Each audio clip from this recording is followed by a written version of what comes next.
Miss Loving knows that too? Miss Loving, you know Hamilton? What the heck? Oh, like, great, sorry. Like, so my vision popped up in my eyes. He loves all the bright colors.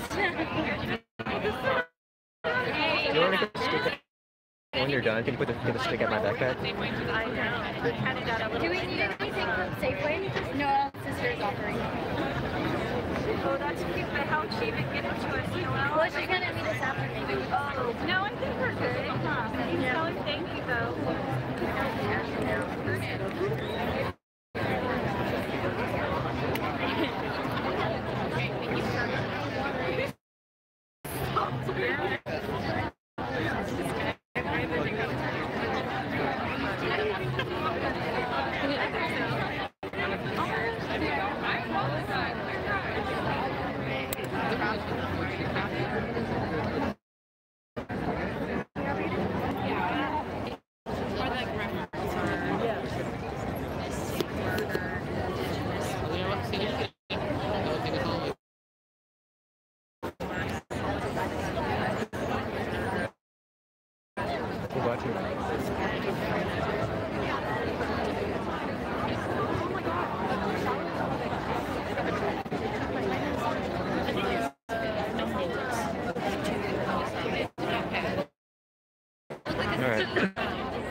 You could try, just put it on. Hold on, I will tell you when it's ready.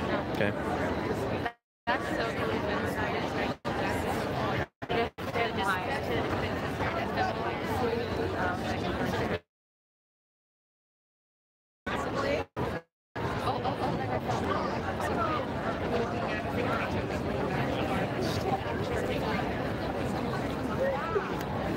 Alright, I'm going with my picture.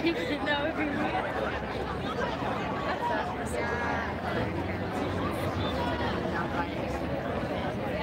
Oh, look at their phone. That one I don't know. That's neat.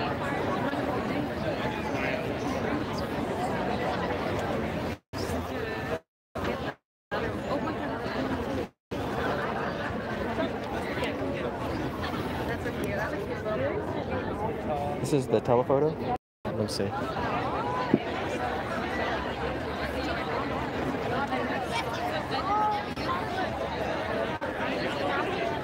That's better.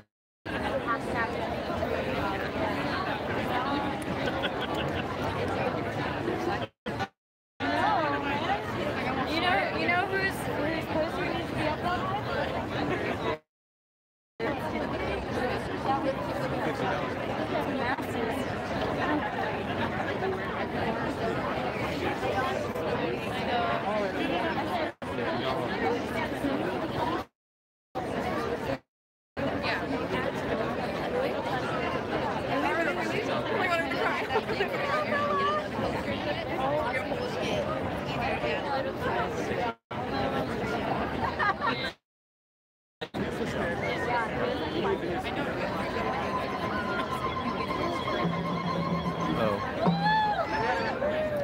This thing it's kind of pinching. It's pinching my volume down button.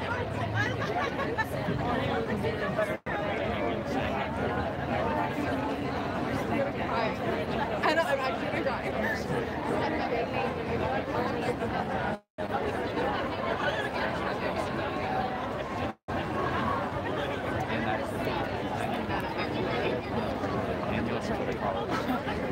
You know what that means?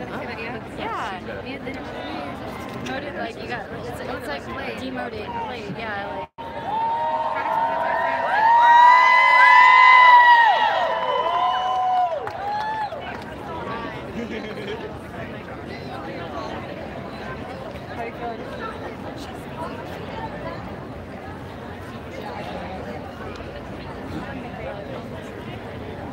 Just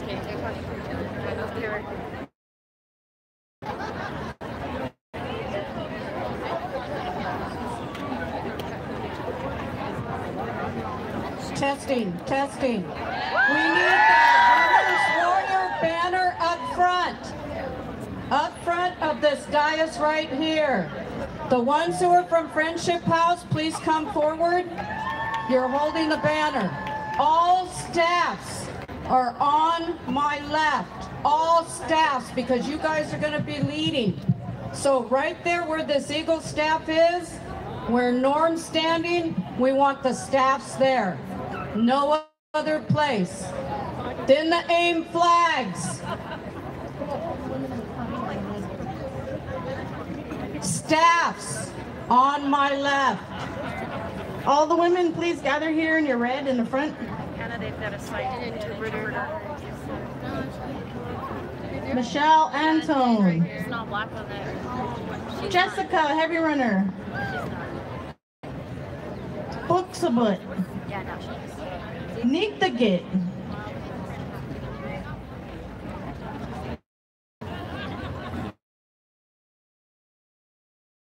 Some. I love watching. Come on. Two. Look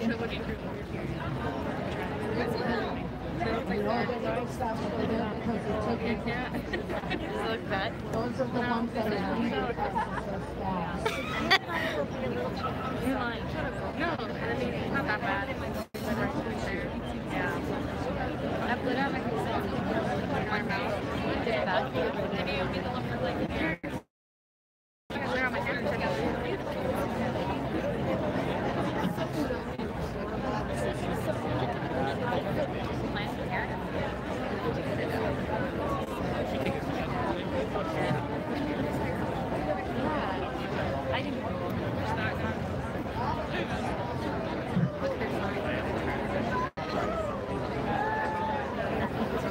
MMIW banner up front in front of the women so that the pictures can be taken right now. Yes. You guys need to be up front.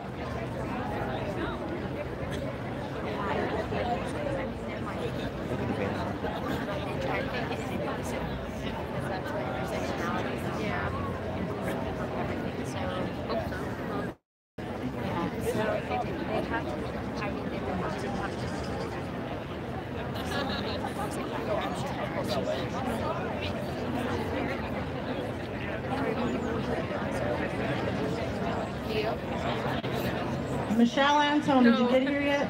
Michelle? Well, I can't be positive.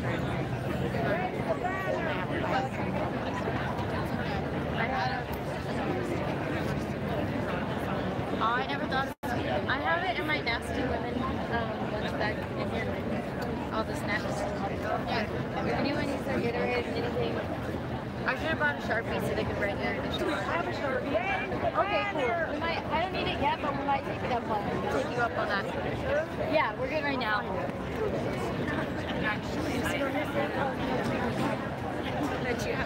I have a sweater that says actually. Kanyon Sayers, we're going to open up. Good evening, good morning, everybody. Welcome. It's a beautiful day.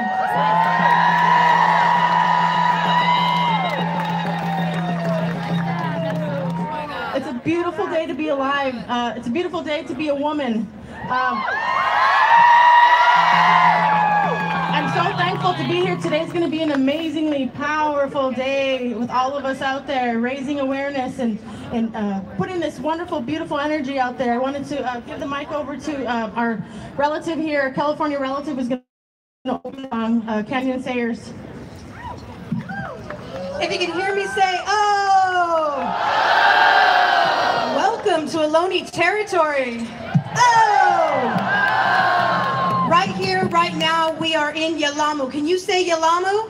Yalamu. The language spoken here is Ramaytush. Can you say Ramaytush? Ramaytush. You just acknowledged two indigenous words native to this land before English and before Spanish. Oh!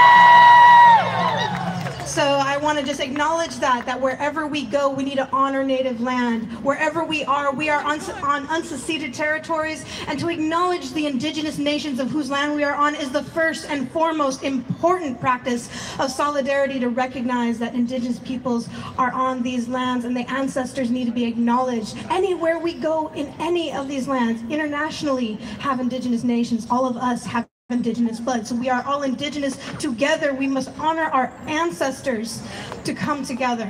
So I want to honor and acknowledge that my mother and my grandmother believed that when song, ceremony, and dancing stops, so does the earth. I too believe that. So I want to offer a grandmother song to honor our grandmothers, their grandmothers, and in all Mother Earth. For without them and without her, we would not be here. We share this time and space together for a reason. So it's with that humility, that gratitude, that present-mindedness that I offer this song to this space here today.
Thank you for acknowledging the indigenous peoples of these territories. Thank you for acknowledging indigenous protocol. We are still here.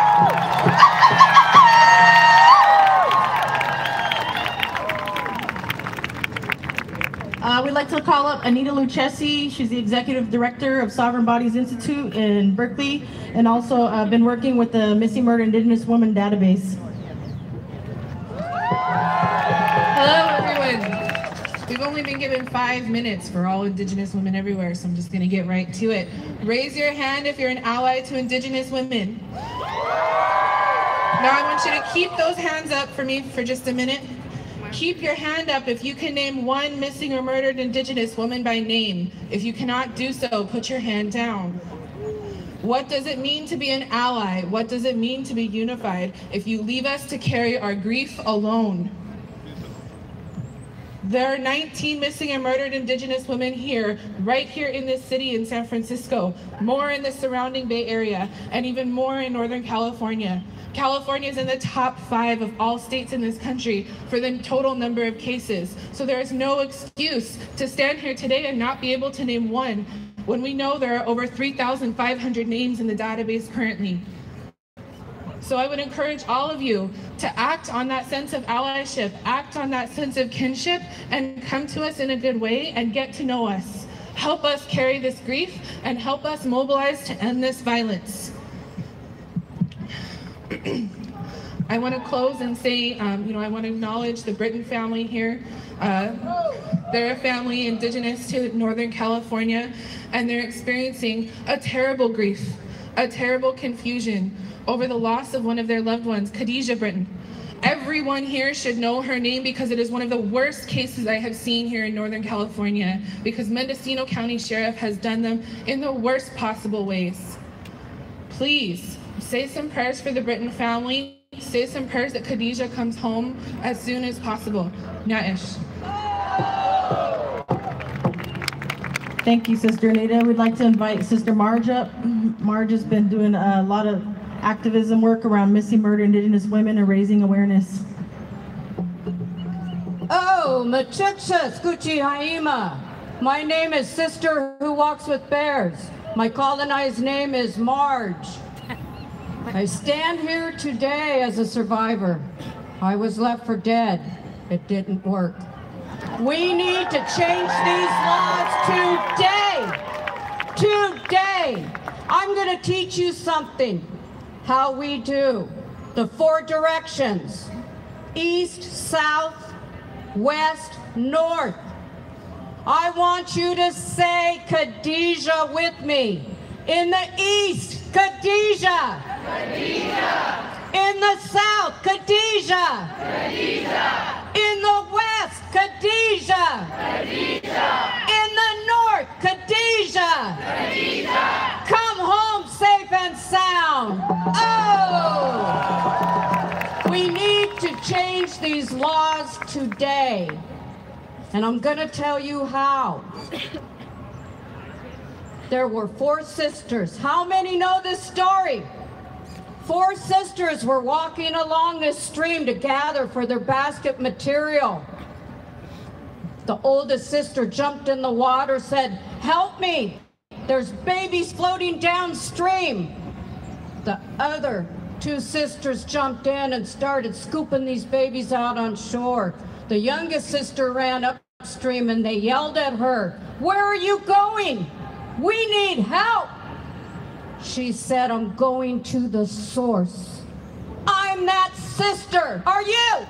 Are you gonna go to the source and change these laws that protect our indigenous women and people, our Two-Spirit, our men, our children?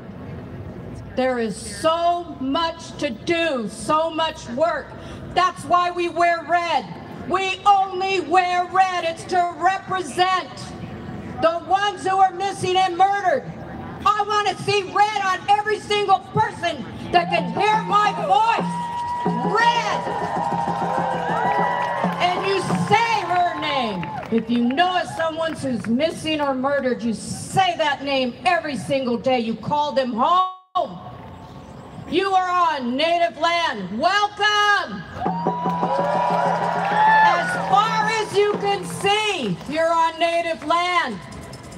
We protect this Mother Earth. We're the sacred life givers. We carry the sacred waters. That's why you do not leave any litter on Mother Earth. You do not spit on Mother Earth. You take care of the waters.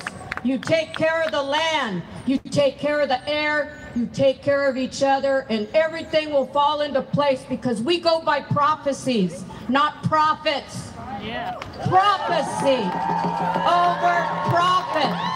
Oh. Thank you, Sister Marge. I'd like to also invite up our sister over here. She came from Southern California, Josie. Been doing MMIW actions as well across the United States.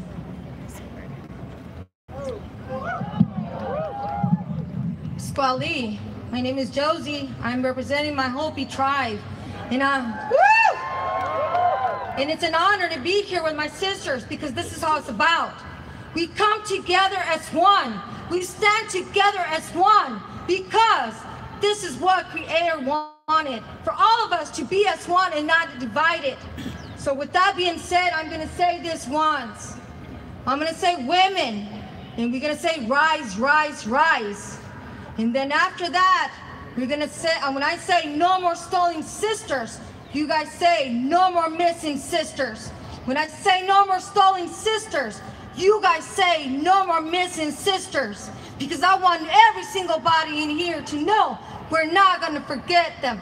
They're not forgotten. And they will always be remembered and bring us our sisters back home. Woo!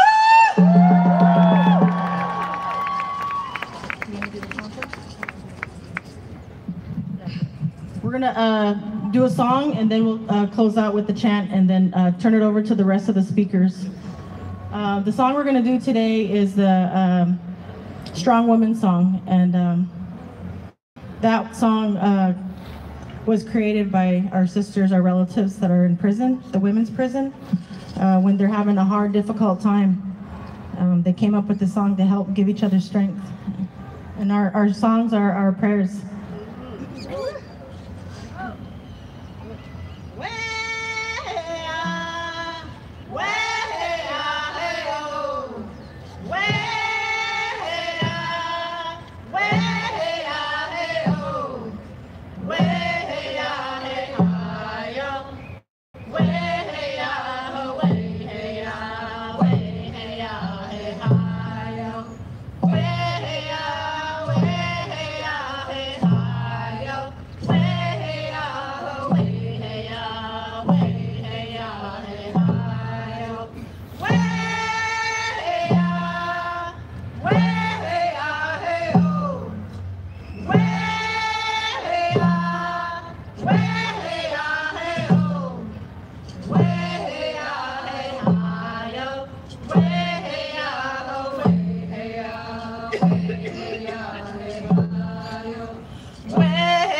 way-ya, way-ya, way-ya, hey-hi-yo, way-ya, way-ya, hey-oh, way-ya, way-ya, hey-oh, way-ya, hey-hi-yo, way-ya, way-ya, way-ya, hey-hi-yo, way-ya, way-ya, hey-hi-yo, way-ya, way-ya, way-ya, hey-hi-yo, way-ya, way-ya, hey-oh, way-ya, way-ya, hey-oh, way-ya, hey-hi-yo, way-ya, way-ya, way-ya, hey-hi-yo, way-ya, way-ya, hey-hi-yo, way-ya, way-ya, way-ya, hey-hi-yo.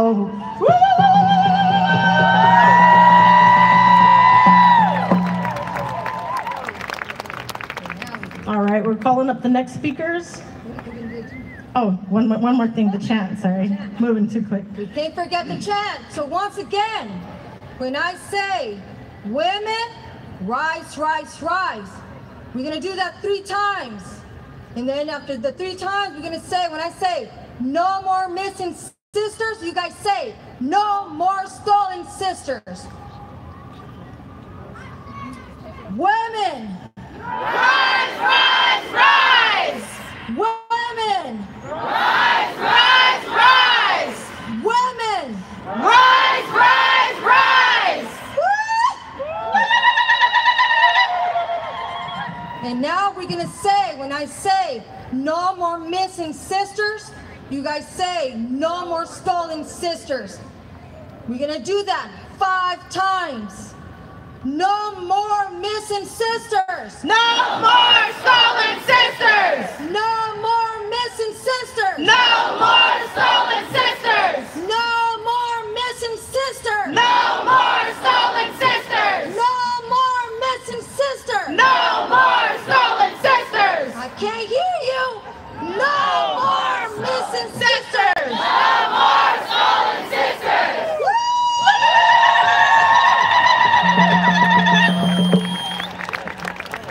All right, we'd like to call up the next people on the agenda to come up and speak.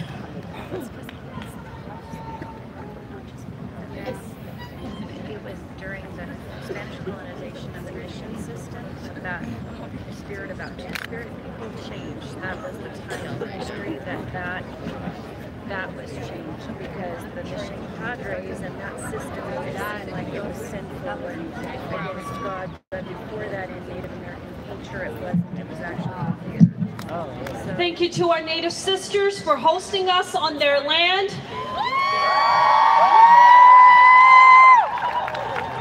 On behalf of Women's March San Francisco, I'd like to thank you for allowing us to hold this rally and march today. That was Kanyon Sayers-Roods, opened with a song. Kanyon is an artist, Native representative, consultant, advocate of truth and history, multimedia artist, coyote, TEK, educator, and much more. Thank you, Kanyon, for welcoming us. You also heard from Marge Grow-Eppard and Annita Lucchesi. Marge Grow-Eppard is a women's spiritual leader, carrier of the Women's Warrior Society staff and drum, grandmother of the White Buffalo Council, domestic violence sexual assault counselor, facilitator for White Bison Red Road to Welbrady, traditional dancer, basket weaver, cradle board maker, beater, and gatherer. Annita Lucchesi is Executive Director of Sovereign Bodies Institute, an affiliate of Seventh Generation Fund dedicated to community-engaged research on gender and sexual violence against Indigenous people. In that role, she continues to serve as the caretaker of the missing and murdered and Indigenous women database. Let us not forget about the epidemic of murdered and missing Indigenous women. As we continue to have conversations about abuse and assault, we must be mindful of being allies in protecting Native women as well.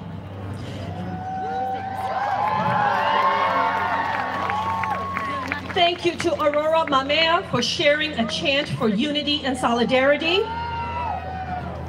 Aurora is an enrolled member of the Blackfeet tribe of Montana. In the past year, she has been involved in organizing and gathering the women in raising awareness around missing, murdered Indigenous women at events at Indigenous missing women in the Bay Area. Aurora has worked at the Native American Health Center for the past 20 years, where she has played a critical role in the development and integration of cultural wellness and spirituality practices, which improve the agency's cultural competency. And thank you to all of the Indigenous contingent members who joined on stage and will be among the leaders of our march today. As we rally and march today, please remember that we are guests on their land and are grateful to stand in solidarity together.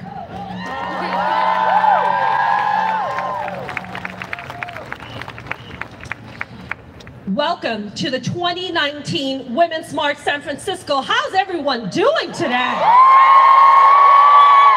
Yes! I am super excited to be in front of you all today. My name is Mona Shaikh. I'm a stand-up comedian and also your MC. I feel so lucky to have the opportunity to be here with you amazing people. A little bit about myself. I am a Muslim immigrant, originally from Pakistan,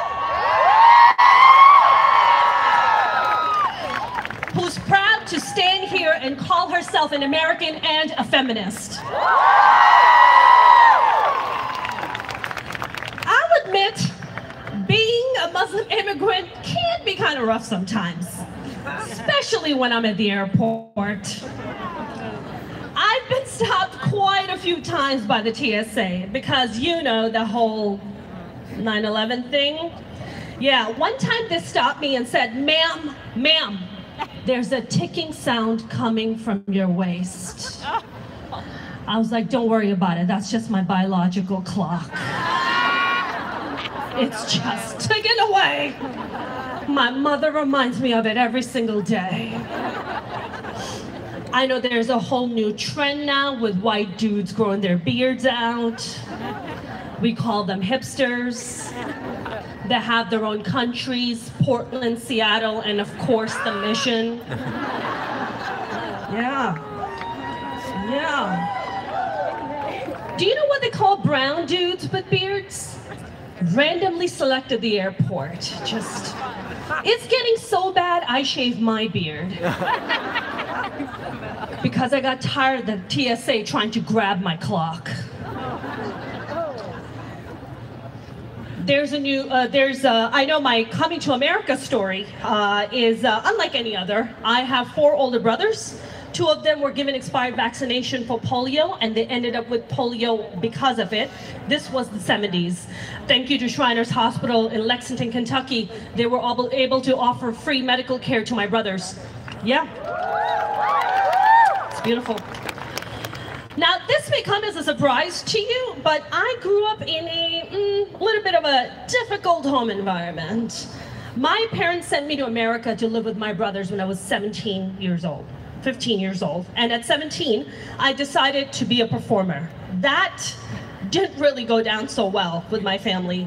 They said, you either go to school or be sent back to Pakistan and be married off. Now, I understood something profound about America. She was and still is the land of the free.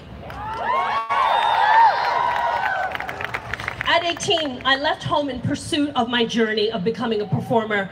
And guys, I am happy to announce I have made it.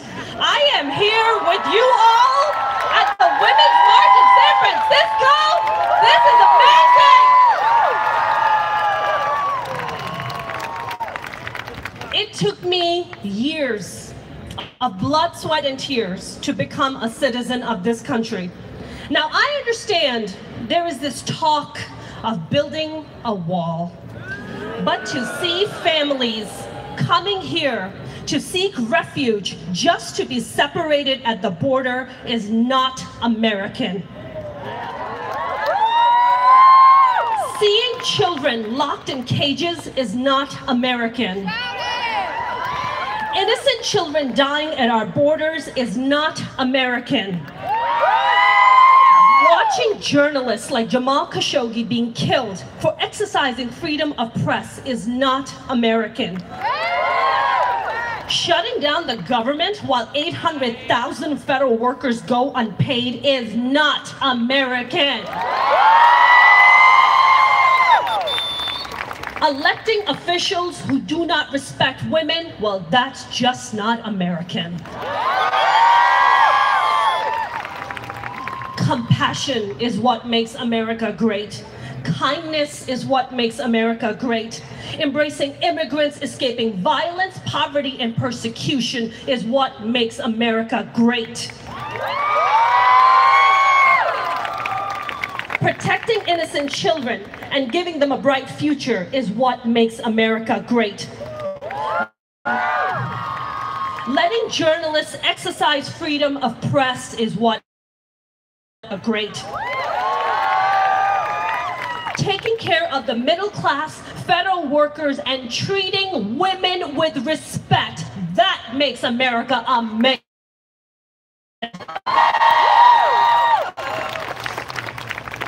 Now, ladies and the amazing gentlemen supporting us here today, I'm not sure if you know this, but the 19th Amendment, which gave women the right to vote, was less than 100 years ago. Okay, we are already kicking some major ass, ladies.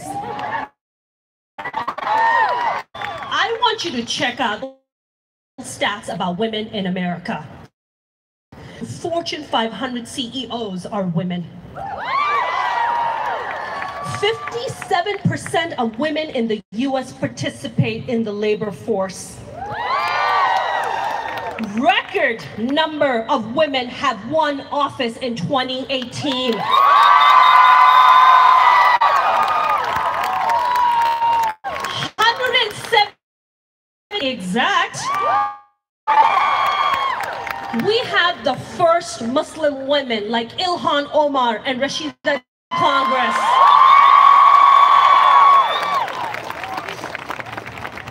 The youngest person elected to Congress happens to be a woman, Alexandria Ocasio-Cortez.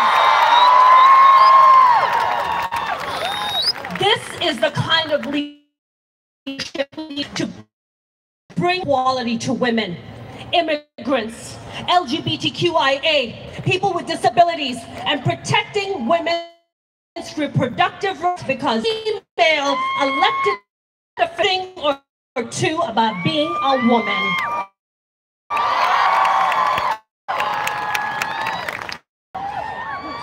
I want you to know that there have been tons of courageous women like Susan B. Anthony, Ruth Bader Ginsburg,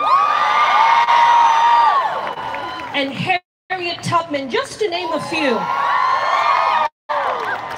who fought for a better world for women like you and myself. Our presence here is proof that you will help carry the torch to keep moving forward and keep fighting to making America great.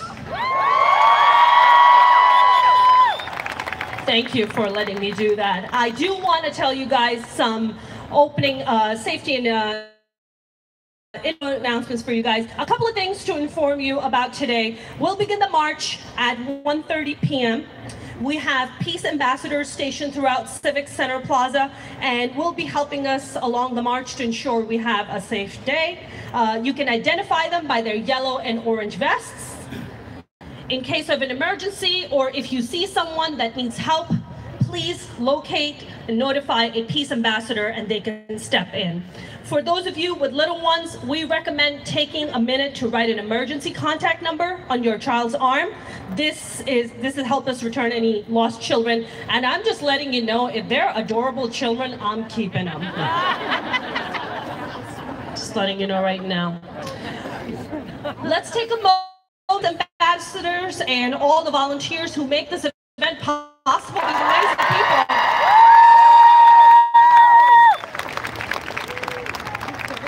There are a lot of us here today. There are compost, recycling, and trash around. Please be sure to dispose of your trash. Let's make sure we leave this plaza cleaner than it was when we arrived. Guys, putting on an event like this, it isn't free, okay? There are members of our team roaming around with buckets, collecting donations. The porta potties, yeah, every time you want to pee, that's $5,000, you guys. Yeah, that's how that is, okay? Stage sound, the fact that you can hear me and we're gonna bring up this incredible speakers up here.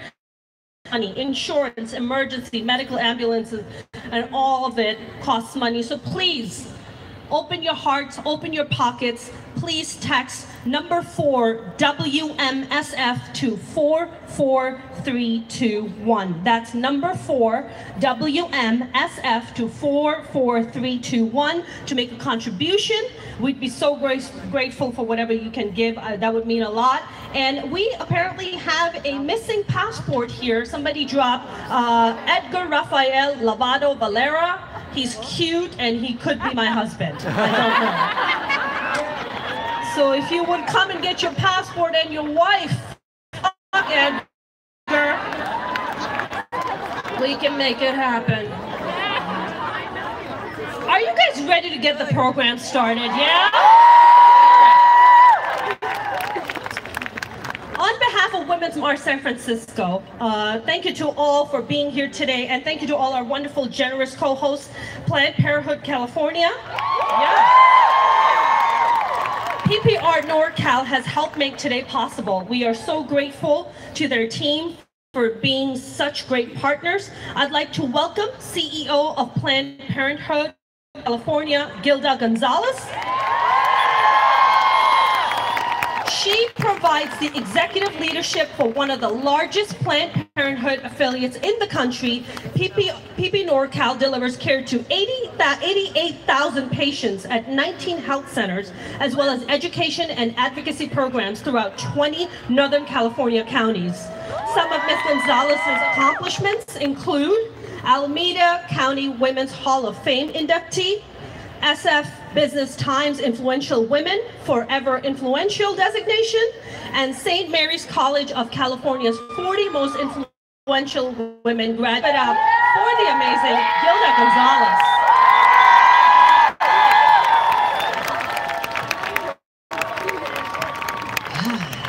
It's from Planned Parenthood Northern California directors. I stand here in gratitude on behalf of we care for, educate, and serve.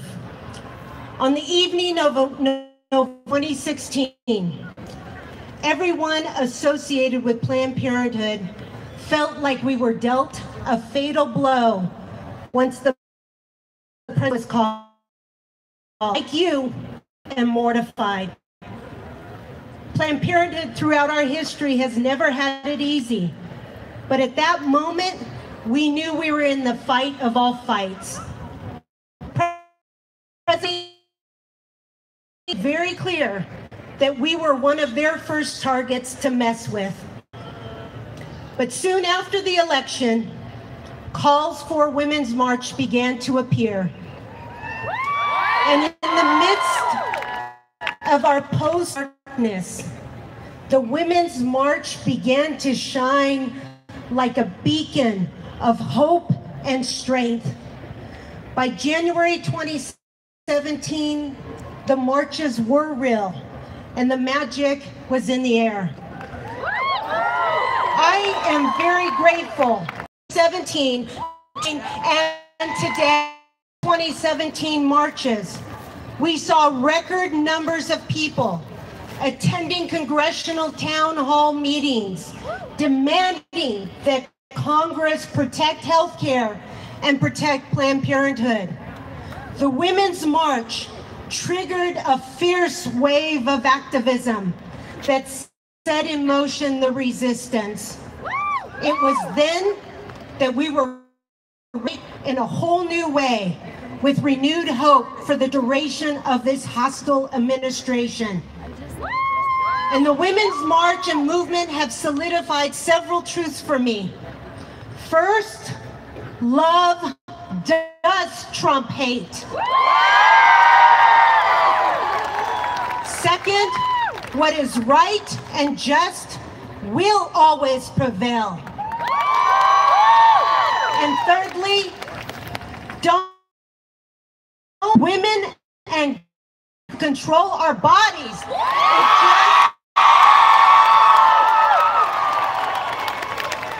It just pisses us off. After November 2016, the number of Planned Parenthood supporters doubled. This flood of love required us to re-examine ourselves. We needed to own why people felt so strongly about defending us. And I've concluded that it's because Planned Parenthood stands and has always fought for sexual and reproductive freedom and justice for all.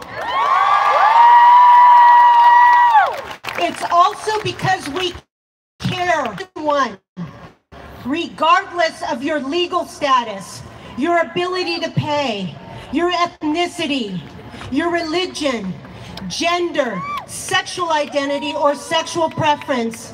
Planned Parenthood is here for everyone. We are even here for those who oppose us. We've had the experience of seeing someone and then months later coming in for healthcare services. And I'm proud to tell you that we don't judge them. Instead, we care for them like anyone else. That is why I believe you and millions of others across this country believe in us and continue to fight back with us. This movement breathed new life, and attempts to fully defund us failed. So I say again, because of you today, so much so that this year we will begin to build a bigger and bolder San Francisco Planned Parenthood Health Center. To double the number of patients we serve. We are also getting ready if Roe is reversed. We affirm our pledge to never stop performing abortions, period. We are here for our Northern California patients and anyone who will be coming from other states if Roe goes away. It's important for you to know that California Planned Parenthood leaders are clear in our commitment to ensure that abortion remains safe and legal in this state.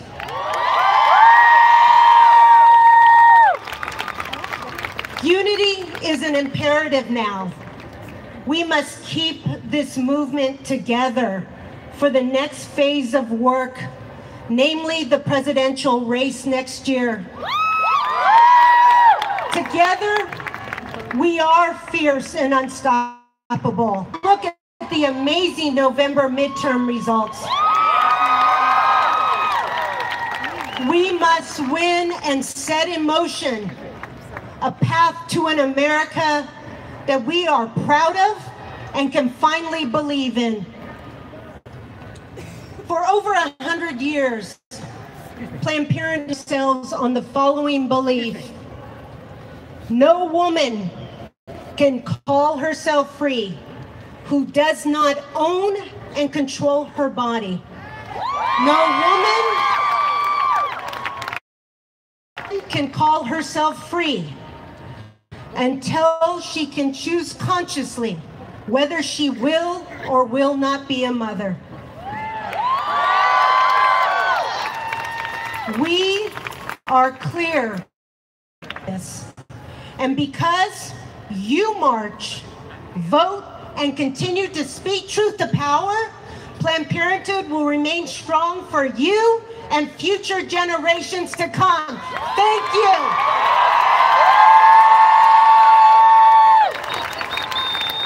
Thank you so much, Gilda.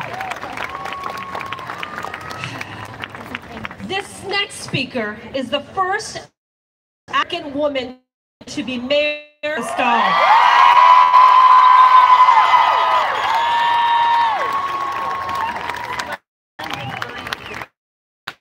London native San Franciscan, raised by her grandmother in Plaza East Public Housing in the Western Addition. She first entered November 2012, representing District 5, and was recently elected mayor in June 2018. Guys, it is my Mayor London Bree.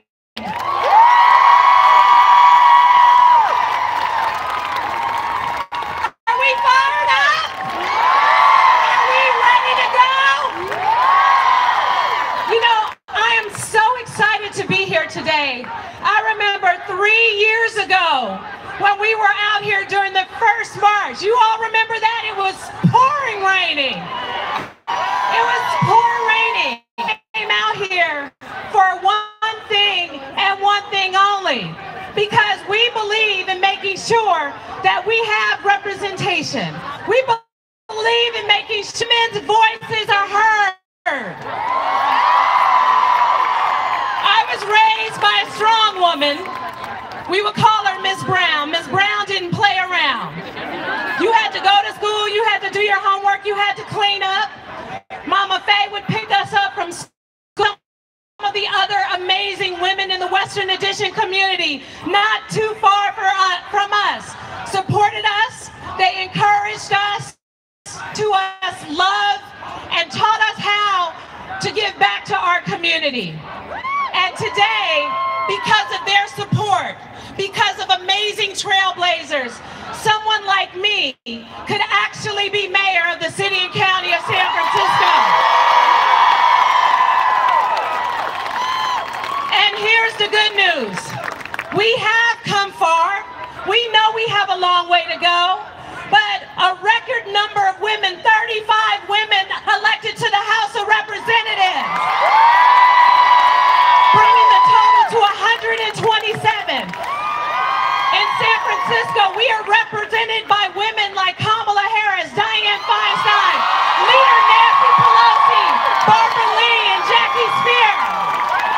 On the state level, we have amazing people like Betty Yee and Fiona Mai, Malia Cohen, people who are represented in statewide office. But again, if we want to make things better, it is time that we prepare the next generation. It is time we support them, we empower them, and we encourage them. We have a lot of work to do. And what we are going to do in the spirit of honoring one of the most amazing leaders in our history, in our country, Dr. Martin Luther King, celebrate his message of tolerance, his message of inclusiveness, his message of understanding and forgiveness, and ultimately his fight for love and equality. As we celebrate Dr. Martin Luther King today, let us not be satisfied. The woman's right to choose is not something we're even talking about because it just should happen. Let us not be satisfied until women are finally making the same amount of money and even more than men. Let us not be satisfied. Instead of 23% of women in the House of Representatives, hell, let's make it 100. Let us not be satisfied until we make sure that we break that glass ceiling and get a woman in the White House.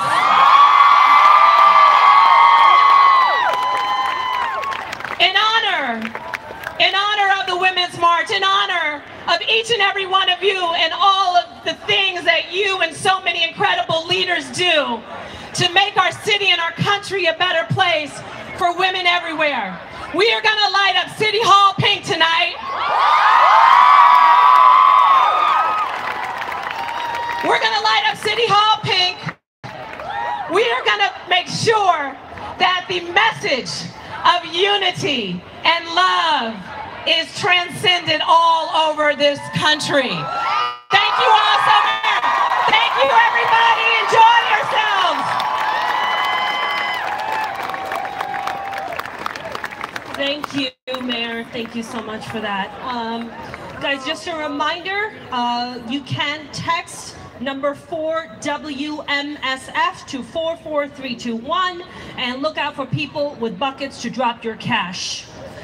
We like your cash. All right, Barbara Lee has been the U.S. representative for California's 9th Congressional District, now the 13th, since 1998. She serves on the Budget Committee and the Appropriations Committee, which oversees all federal government spending. Prior to that, Barbara was elected to the California State Assembly and then to the State Senate. It is my honor to welcome Barbara Lee.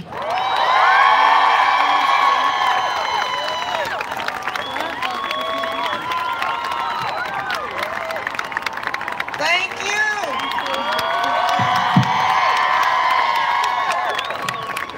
First, let me just say thank you for being here today. And I want to thank you to the Women's March of San Francisco, to Gilda, Gonzales, Planned Parenthood. I stand with Planned Parenthood as the co-chair of the pro-choice caucus in the House of Representatives. Also to the Global Fund for Women. I want to thank all of you for bringing together this beautiful and powerful gathering.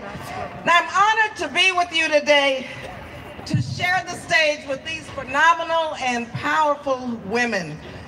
First, let me just say to Mayor Breed, San Francisco's first African-American mayor to hold that position. Isn't she a phenomenal woman? And I tell you one thing, Mayor Breed is setting a new standard for mayors across the country.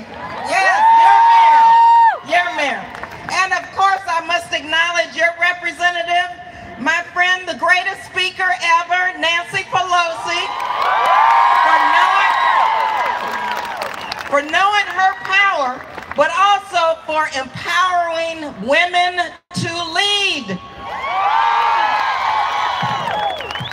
As we remember our warrior for justice and peace, Dr. Martin Luther King this weekend, I am reminded of our beloved Coretta Scott King, who she said, the woman power of this nation can be the power which makes us whole and heals the rotten community, now so shattered, poverty and racism. She went on to say, I have great faith who will dedicate themselves wholeheartedly to the task of society. And that is what you are doing, remaking this society. And let me tell you, I certainly see that woman power here today. Do you feel the power we have? Are we speaking truth to power? Now, I wish I could say that we are living in unprecedented times, but as people of color and as women around this country know, we have faced and continue to face many, many challenges. But we have overcome before, and we will again. And how are we going to do that? By not backing down, by standing up, by fighting back, and yes, by leading. 2 years ago, when one of the largest nation's history, women from coast to coast turned out to speak that truth to power. And the result? In 2018, we saw a women's wave sweep through Congress. We marched in 2017 because we knew that Donald Trump was trying to turn the clock back. We knew that. In 2018, we marched because we were determined to spark true change in leadership. And today, we mark once again to celebrate the women's wave and to make good on our promise to speak truth to power. Let us tell Donald Trump, first of all, to end this shutdown today. End it today. It's wreaking havoc on the lives of so many people. So many people. Now let me tell you, like you, I remember the days when being a woman was a pre-existing condition. Do you? I remember the days when women of color and Congress, more Afrikaners, more millennials. She's on the Financial Services Committee now. We elected Ilhan Omar, Rashida Tlaib.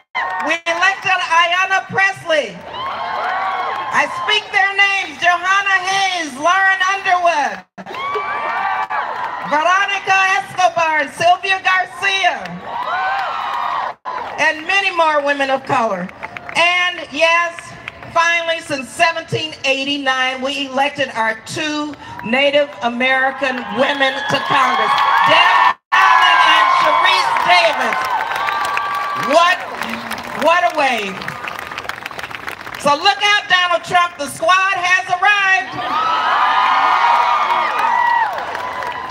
Our Asian Pacific American Caucus is chaired by a brilliant woman, Judy Chu, who is leading the country on so many important issues. Women across the country, we know what is at stake all too well. If we don't, it's our reproductive rights on the chopping block, right? If we don't show up, our kids go to underfunded schools taught by overworked teachers, right? If we don't show up, we will never see equal pay for equal work, right? But you're showing up, right?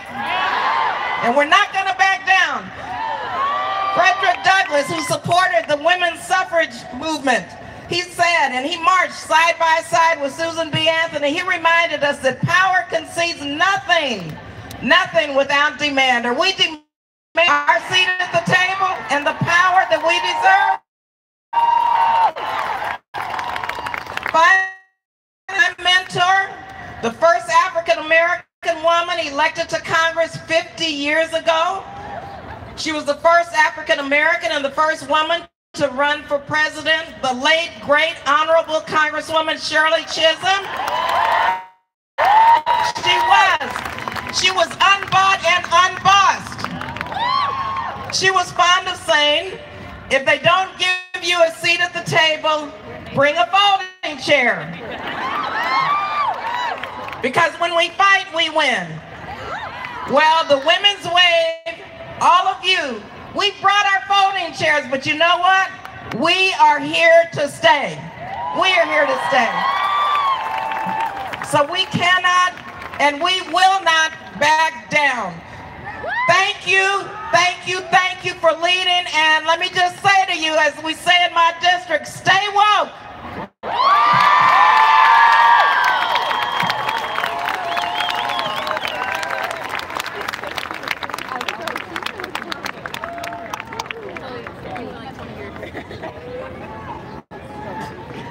The amazing Congresswoman Barbara Lee, you guys. Marci Glazer has been the CEO of the Jewish Community Center of San Francisco since in August 2014, after spending 4 years as a board member and many more as a participant. She has been a creative leader in both the for-profit and nonprofit sectors throughout her career. She began her career working on ocean environmental policy. Marci is the proud mother of a teenage girl. Please give it up for the amazing Marci Glazer, everyone.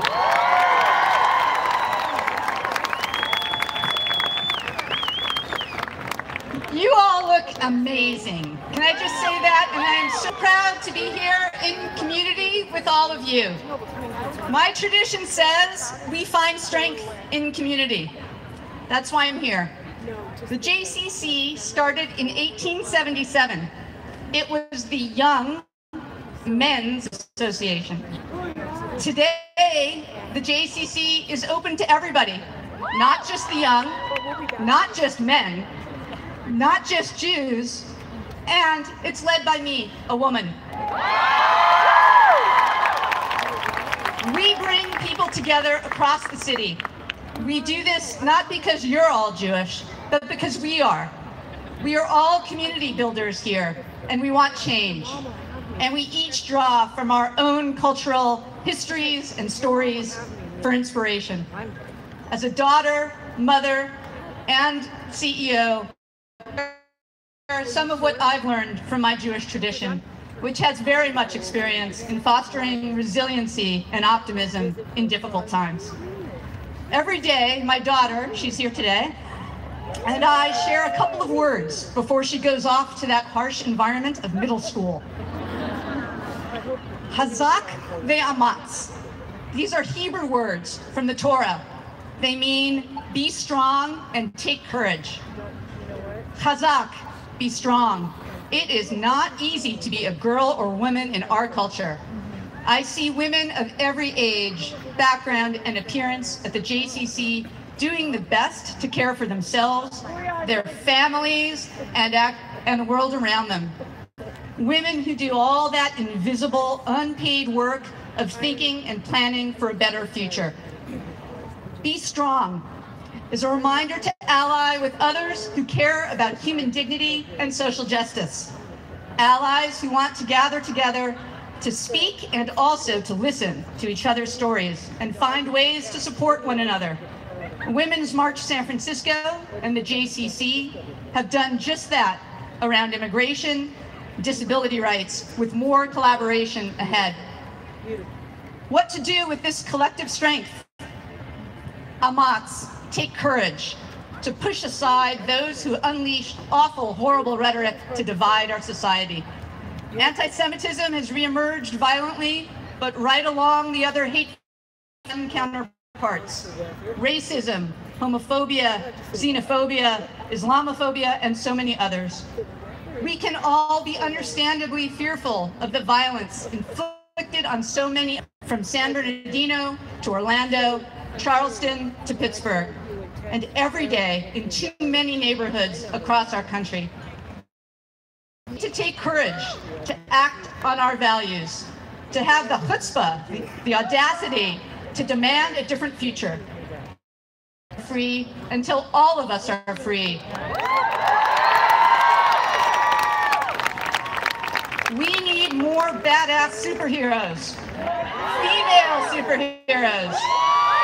And we need all of you, everyday upstanders, to speak out and stand up on behalf of women and all people being treated unjustly on the streets, on the job, at the polling place, and on the border. Jewish tradition also reminds me to appreciate how far we've come from generation to generation. My 101-year-old grandmother, Rose, was born before women had the right to vote. In November, she did vote for one of the more than 100 women elected to Congress this past November. I know I'll celebrate the election of a woman to president in my lifetime. For that future, we all of us need to stand side by side in our pursuit of gender, racial, and economic justice. We won't walk the identical path all the time, but for any of us to succeed, we need encouragement and support. be strong, and take courage. Chazak ve'amatz. Thank you.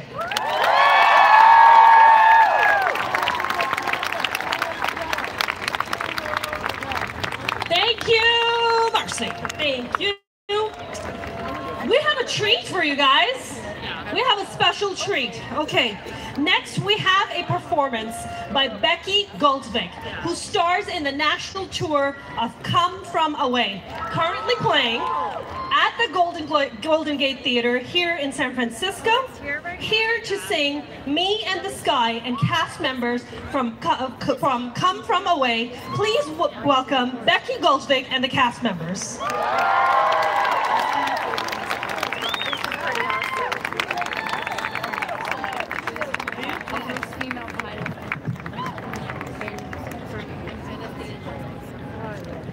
Oh, this is pretty. Hannah, you're getting this, right? Get it.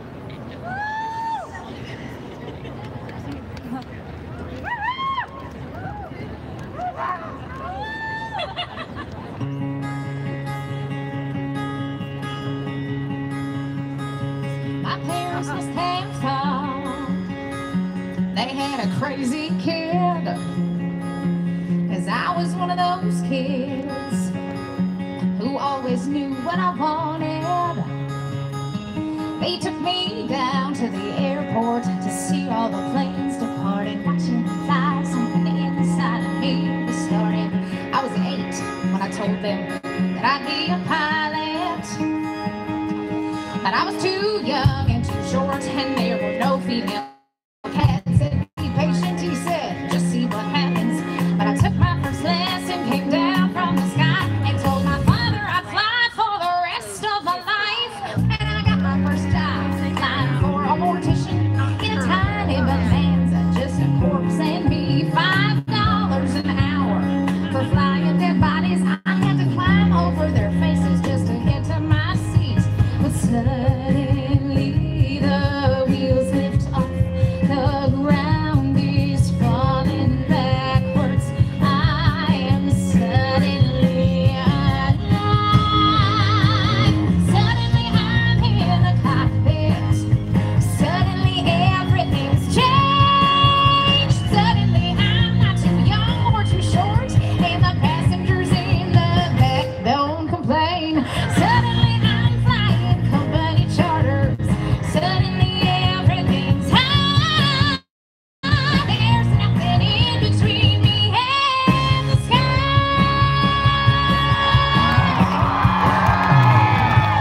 American Airlines had the prettiest planes, so I applied as a flight engineer. But the World War II pilots, they all complained. They said girls shouldn't be in the cockpit. Hey lady, hey baby, hey, why don't you grab us a drink? And the flight attendants were my friends back then, and they said, are you better than us, do you think? But I kept getting hired, and the World War II crew, they retired, and the girls all thought much higher of me. 1986, the first female American captain in history. Suddenly in the cockpit, suddenly I've got my wings. Suddenly all of those pilots were testing me. Well, they can get their own drinks. Suddenly there's no one saying stay grounded, looking down, passing by. Suddenly there's nothing in between me and the sky. Suddenly I've got an all female crew that was caught and made headlines across the world. Suddenly it stopped. No one's saying you can't or you won't or you know you're not anything 'cause you're a girl. Suddenly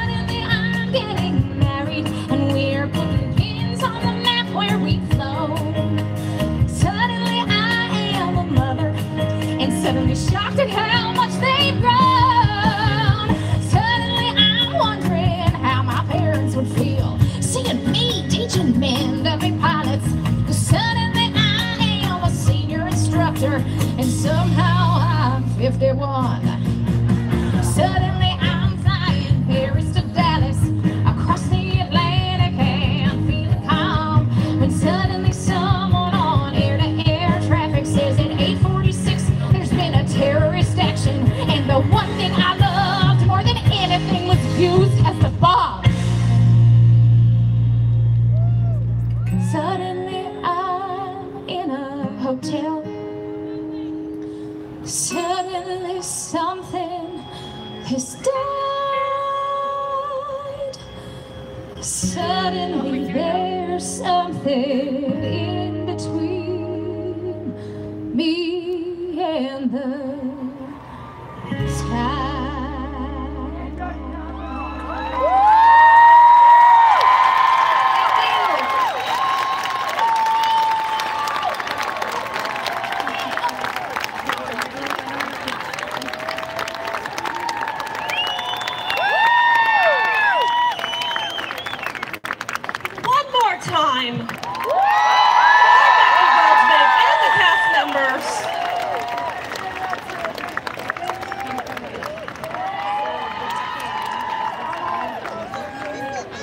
Terisa Siagatonu is an award-winning poet, arts educator, community organizer, and mental health advocate born and rooted in the Bay Area. Terisa is a recipient of President Obama's Champions of Change Award. Please give it up for Terisa Siagatonu.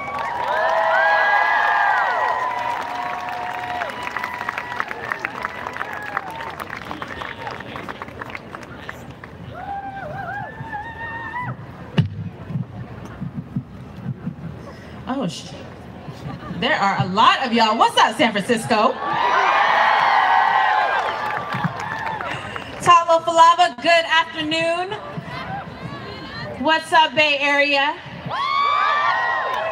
I got a question for you. If you woke up like me, hella hyped to be here at the 2019 Women's March, make some noise.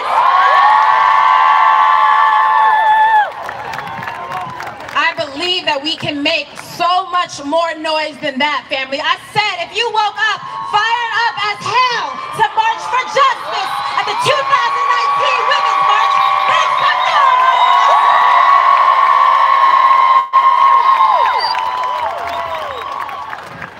Family, when I say women, y'all say power. Women! Power! Women! Power! When I say we will, y'all say fight. We will! Fight! We will! Fight! When I say we will, y'all say resist. We will! Resist! We will! Resist! When I say we will, y'all say win. We will! Win! We will! Win! We will! Win! Make some noise. Family, I stand here as a child of immigrant parents from the island of Samoa. Someone who was born and raised in this city, Frisco, California, from the North Beach Projects, or what used to be the North Beach Projects, to up the street in Fillmore, to Hunter's Point. My years spent not only as a touring poet and a teaching artist in the Bay, but as a community organizer as well, has taught me that I am not here today just in protest of a president. I do not even say his name, family. That is not how I choose to spend my power with you all. And I am not marching today despite our differences, sisters and family. I am marching because of them. And I invite, and my brothers, and I invite the tension, and I invite the discomfort, the same way I invite our collective joy. We did not come because we thought this march would be comfortable. We came because we know discomfort will not kill us. Other things may aim and target us, family, but not this united front. I came to stay focused and to get free with all of you. And there's nothing that exists in our society right now that brings us closer to freedom, quite like art does. We artists. Make some noise if you're an artist in this crowd. We artists know that we have a unique responsibility to translate that which we cannot quite articulate all the time. We use art to heal, but most of all, we also use art to resist. With that said, I share this poem with you all today that I wrote for this moment, with the spirit of every one of my ancestors guiding my words. I love you, sisters, and I love you, allies. I need you, I got you, and I truly, truly fucking believe that we will win.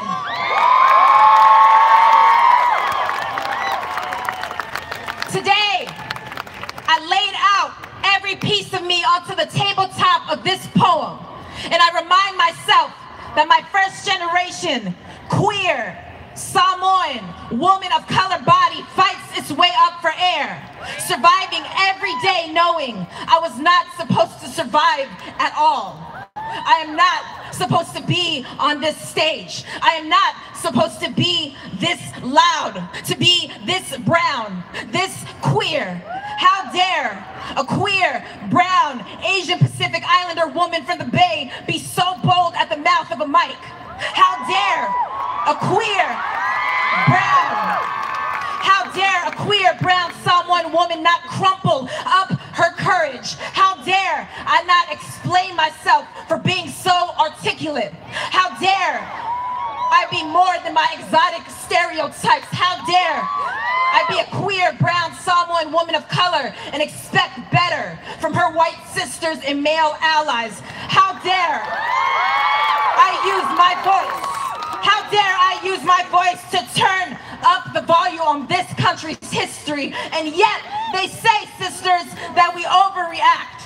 They say, get over it already. They say, stop trying to be divisive. They say, stop playing the race card again. They say, boys will be boys. They say, prove it. We prove it. And they say, I don't believe you. We scream. And they say, hey, keep it down. They say, shut up, girl, and know your place. Know your place. Know your place. And that's when I remember, y'all, that they know what happens when a woman doesn't do what they want her to do.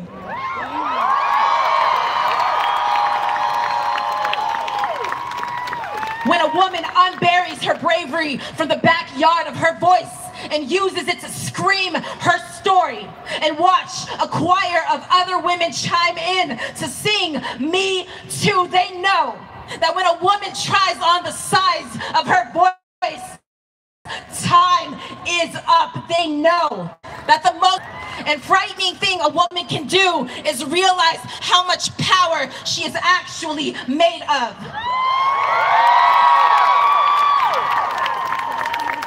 I write poetry because I realized that the power of my words is the only country that a colonizer can't get his hands on. I speak because even as it shakes, my voice is the only nation that cannot be invaded. My ancestors did not survive, resist, and die at the hands of U.S. imperialism and militarization just so I could be nervous of how uncomfortable my truth makes people who are not used to seeing a queer, brown, Pacific Islander woman outside of a Disney movie or tourist attraction paradise.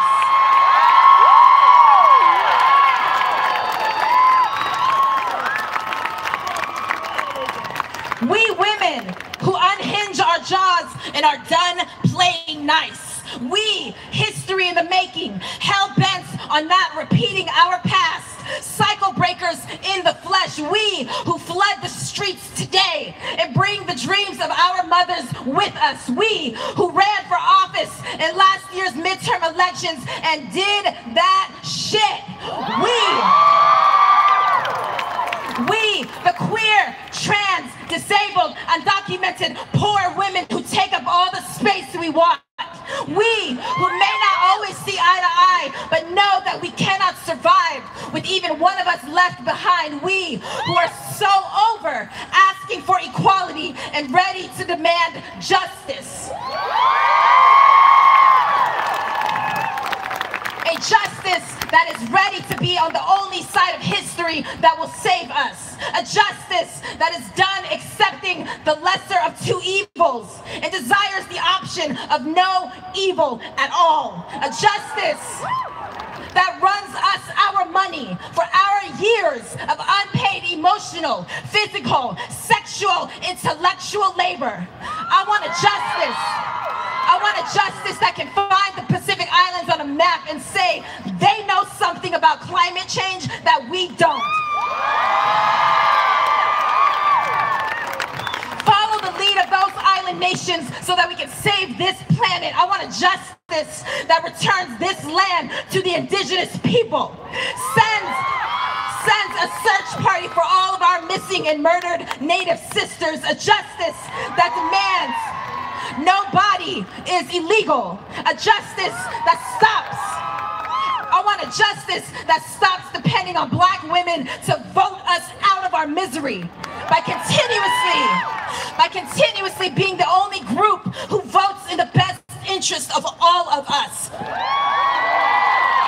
Because they vote in the best interest of themselves. One where women betray the patriarchy that they think protects them. One where men betray the patriarchy that they know protects them. A justice. I want a justice where men don't wait to have daughters or have to recall the names of women in their lives just for them to value ours. I want a justice where we stop theorizing the meaning of allyship over Twitter and start going home for the holidays to be one in front of our families. I want a justice that sees women of color going in one direction and dares the rest of the world to do the unthinkable and follow our lead. Remind ourselves how history has proven time and time and time again that when women of color fight for justice, like we have done our entire lives, we fight for justice for all of us.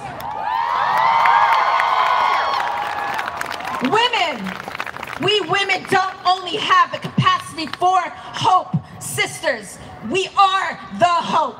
Women look not only at the problem, but at the horizon. We see justice rooted in the new soil of a heaving world, anxiously waiting for us, whispering in our ears to bring all of us there ourselves. Thank you.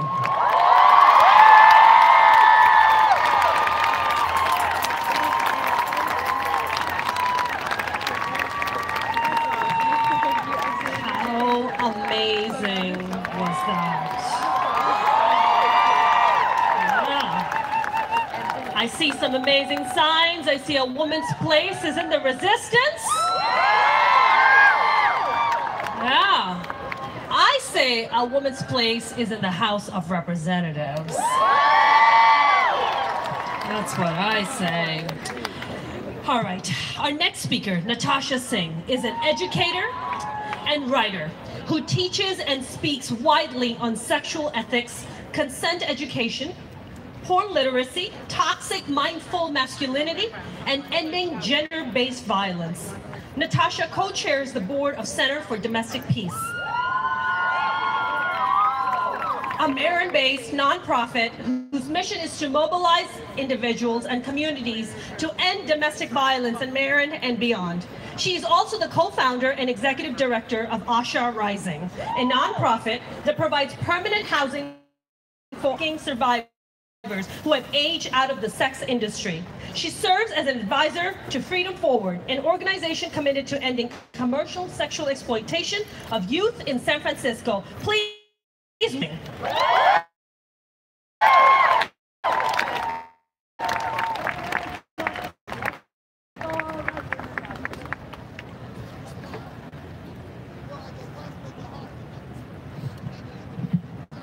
Hello, San Francisco. The late poet Audre Lorde wrote, "Sometimes we are blessed with being able to choose the time, the arena, and the manner of our revolution. But more usually, we must do battle where we're standing. Today, we time, the arena, and the manner of our revolution. Today, we are choosing to speak truth to power, and just as our foremothers did before us, we are not going to stop." So can I hear you sing it with me? Truth to power. Speak truth to power. 45 years ago, women around this country ignited an international movement to end domestic violence and other forms of violence against women and girls. After suffering violence like living rooms, bedrooms, and in private spaces, women organized to speak truth to power. They challenged structures, laws, and social norms that protected perpetrators of violence and moved these men's crimes to the public arena, where others could hear about them, read about them, and demand change. Accountability for violence could not and would not have happened. So many women are brave. Their efforts were Landmark Violence Against Women Act, which passed in 1994. Their efforts led to the creation of thousands of domestic violence shelters and rape crisis centers in the U.S. And I am honored to be part of one of these organizations called Center for Domestic Peace, based in Marin, where last year we served over 5,000 individuals, and thousands more have received help from our sister organizations in the Bay Area. To get into our shelter and our transitional housing, women must take the most courageous step imaginable. They must speak truth to the power of their abuser by calling our hotlines, by leaving their partners, and by getting help, often risking their lives to do so. At our shelter, I have looked into the eyes of women, their abusive partners, and I have seen the distraught faces of their children, and I can tell you that miracles happen when women feel believed, when women are believed, and when women and children are finally safe. So yes, we have come far, but we still have much work to do from where we are standing. Right now, this current administration is putting the Landmark Violence Against Women Act at risk of not being reauthorized. We cannot let that happen because the Violence Against Women Act is a powerful influence on national, state, local, tribal policies, and because we desperately need to do the work that we do on the ground. So put your national legislation and call them all. Let them know, stand for go away.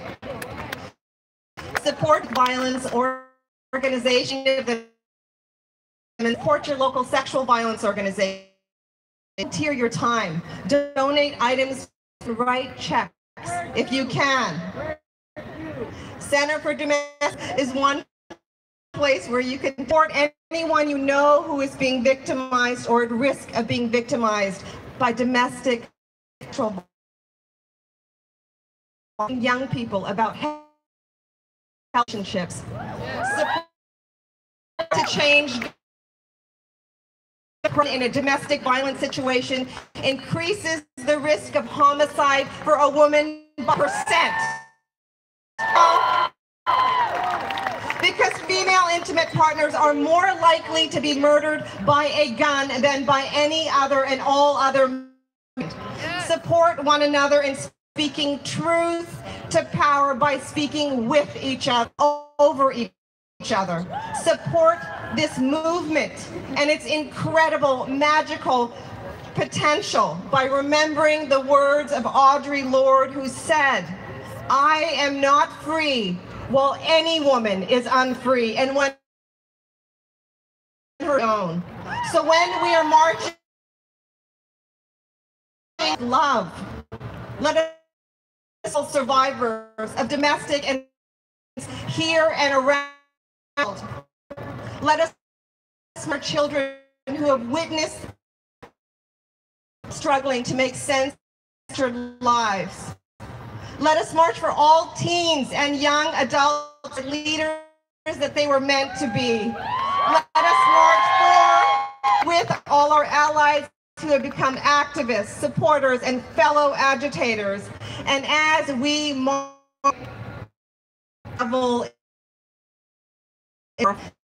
and our voices, let us sound of our silences, and let us revel in the sound revolution.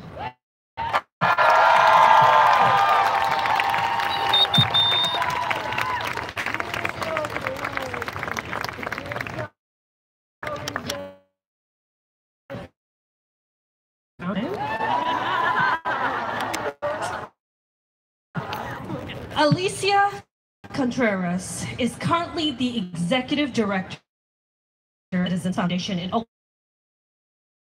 Prior to that, she was of women formerly. Please welcome.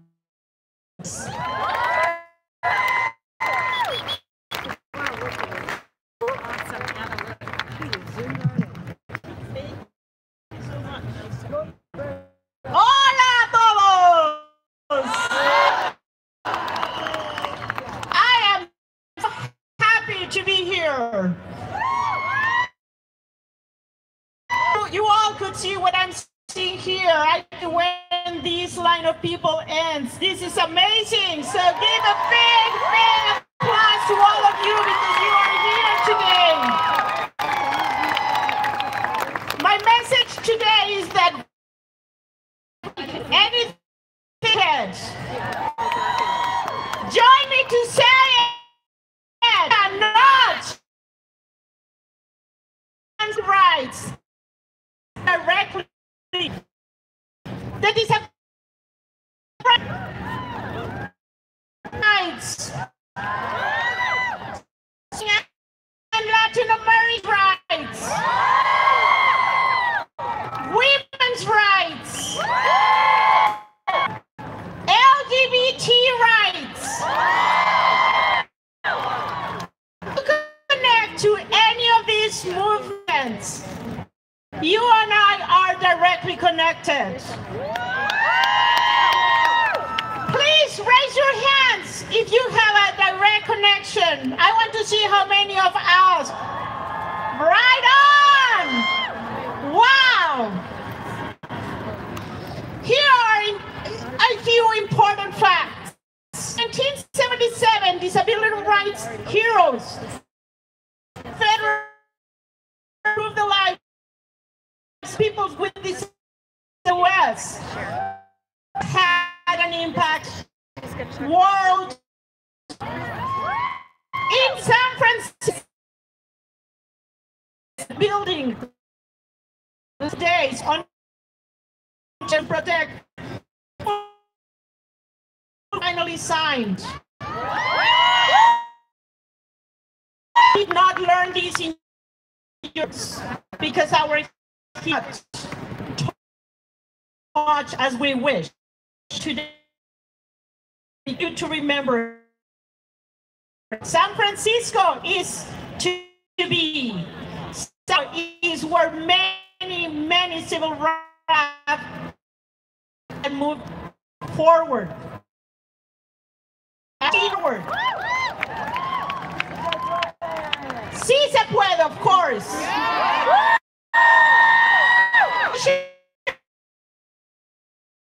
65, also known as the Hart-Celler Act, abolished an earlier quota system of national origin and established a new immigration policy based on reuniting immigrant families and attract labor to the United States. We must fight together to keep that right and not let anyone take it away, because this is what a group of people are fighting against, and we must protect this right because people died for it. During the early 60s in Texas, many Mexican Americans were treated like second-class citizens and discriminated against. The movement encouraged to not only discuss tradition with other Mexican Americans, but other within the movement. You hear a lot about immigrants, Mexicans, and you hear a lot of not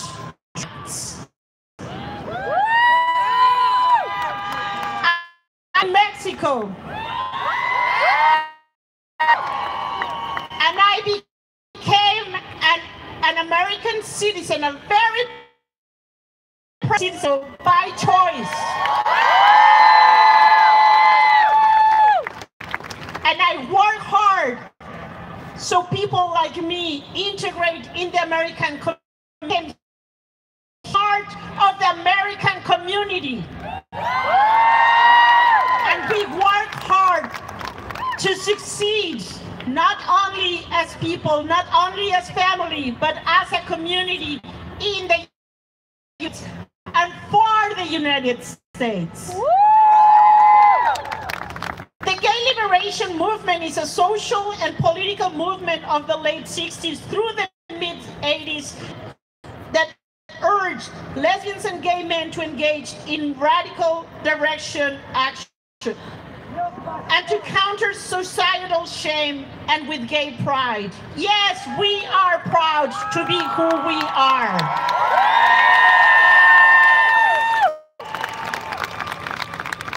In June 10, 1963, passed the Equal Pay Act, making it illegal for employers to pay women less than men who receive the same. Men and women should receive the same pay for the same job, period. Why, if the Congress passed the Equal Pay Act so many years ago, more than 50 years ago, we're still fighting for it? The bottom line here is we cannot take anything for granted. It is not just getting there, but staying there. It is not enough to pass an act. We must act so the act actually does what it's supposed to do. Thank you very much, and let's march today! Thank you.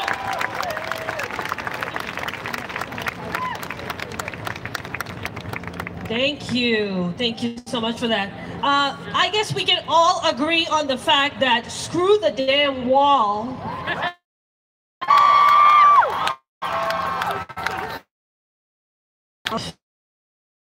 Next speaker. Maimona Afzal Berta is an educator and school. She won her election in November 2018 and is now the first visible hijabi Muslim woman serving in an elected leadership role in San Jose and all of Santa Clara County. Welcome, Maimona Berta.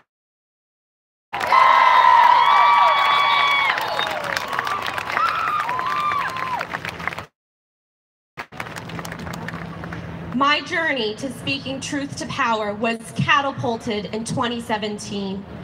I remember it vividly. It began on a Monday morning. I was about to kick off a new literature unit with a set of Harry Potter books and falling in love with reading as I did at their age.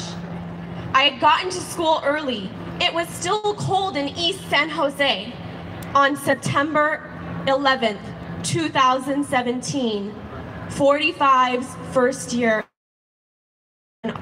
I turned the corner to see my classroom of 5 years vandalized with words of hate, words associating me with terrorism.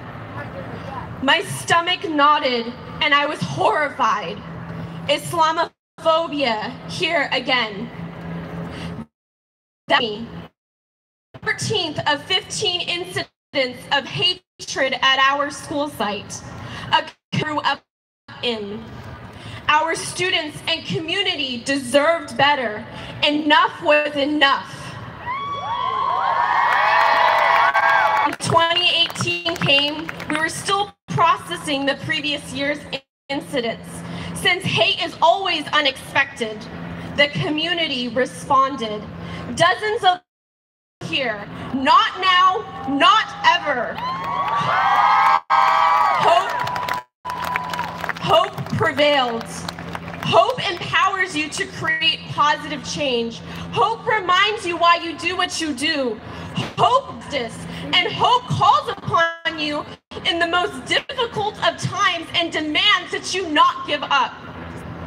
We needed a voice at the table. Representation matters. I was 23 years old. They said, "You're too young." a Muslim woman wearing. You don't look American. My skin is brown and I'm a woman of it. But were you even born here? Actually, yes. The moment I knew I had to speak truth to power. I knew that if we ask our students to take risks, then we too must be willing to stand up proudly for who we are. I am a teacher and a proud American Muslim woman. My classroom is a look into the future. This is for my student with an orthopedic impairment who needs a more accessible world. For my African American student whose beautiful melanin-rich skin needs unconditional commitment that his life matters. For my student who drew a picture of her mother on one side of the border and herself on the other. This is for my indigenous student whose history is not reflected in our textbooks. For my student who is questioning and exploring their gender identity and craves nothing but acceptance. This is for my student, a sexual assault survivor who is living trauma. Me too. I knew I had to take the risk. There was too much at stake to sit and watch hatred take over. So I applied, was interviewed, and appointed to the school board seat unanimously. I was the only woman on the board when I started 9 months ago, and the youngest woman, the first hijabi Muslim woman elected official in the county. One for every woman, a win for people of color. It's a win for all children of immigrants like my parents and descendants of refugees like my grandparents. It's a win for all of us who are striving for equity. This year, in 2019, we have come full circle. We must continue to speak our truth, to share our stories, even when it bothers others, even when it feels uncomfortable, even when it's terrifying. We must stand together and persist. We must have diverse representation as women, even when no one in those roles looks like us. We all have the power to stand up and say, today is the day we empower ourselves. Today is the day we empower each other. Today is the day we will stand firm and speak truth to power in everything we do and say.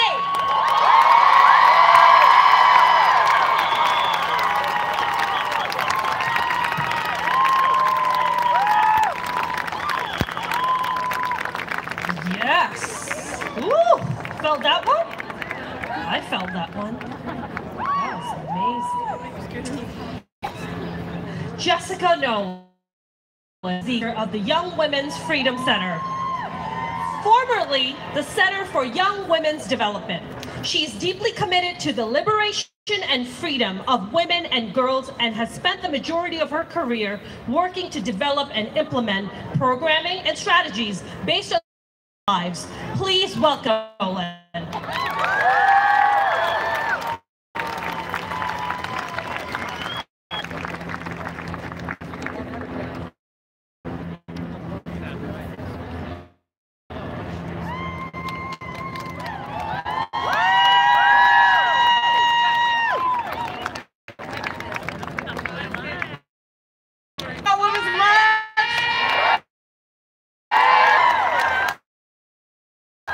We're bringing up the whole Young Women's Freedom Center crew because that's how we roll.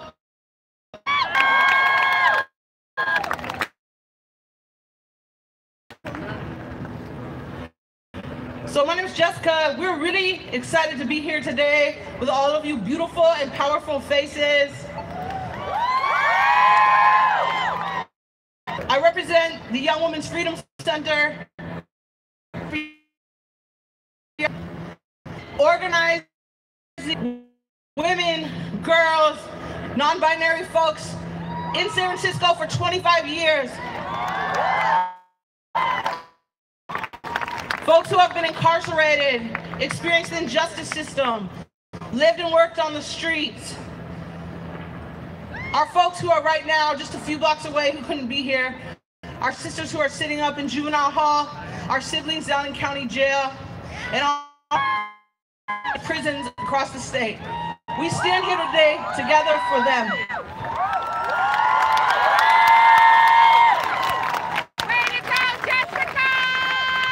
For 25 years, we know that those of us most the very ones we need to lead, the very ones that need to radically reimagine what freedom looks like for all of us. And our message today, as we stand here, and I'm not going to talk to them, is that we know that all freedom and liberation for everyone, for all women, for cis and trans women, and non-binary people is all tied together. We've known for 25 years that we don't need to serve young folks that have been impacted by this injustice system. We don't need to save nobody. That we actually see most clearly what is wrong with our system. Invest in the leadership and of those who have experienced incarceration, those that have had to grow up on the streets, those who are literally fighting fist over fist daily to survive. That when they get free, when they lead, that is how we all get free.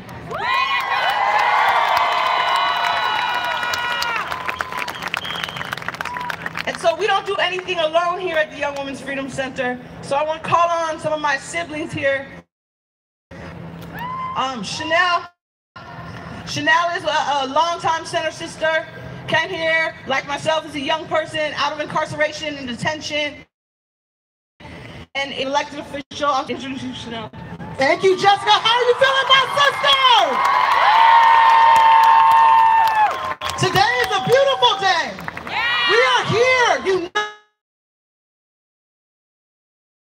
sending a strong message, victimized, ignored, and silenced. Through sisterhood, anything is possible. And brotherhood, our allies. We got our allies here too. But this is about sisterhood. Talk about sisterhood today. It's okay for us to have our space. That's right, our space is okay. When I was stuck in the cycle of incarceration as a youth, these were my sisters that lifted me up and brought me into organizing for my community. I'm a San Francisco native, raised in the Fillmore district right here. And now I stand before you as an elected official on the San Francisco City College Board of Trustees. Anything is possible through sisterhood. Vote and vote, because we need to be represented and we have to be at the table. Our voices serve a seat at the table.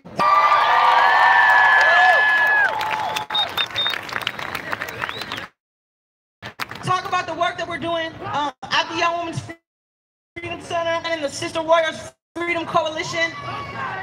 We're 400 formerly cis and trans women and girls and non-binary folks in California.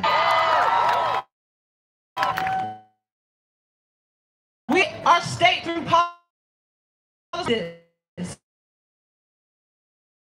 As ally members, we know that this work can't happen alone. And so whether pay equity of or whether we're looking down at shut the system and creating economic opportunities, we got to do this work together. Beyond this rally and march today, we hope that you will join us. I want to pass this off to my sibling, K.I., who's going to tell some other words. Y'all looking kind of dry out there. Where the spirit is at? It's all...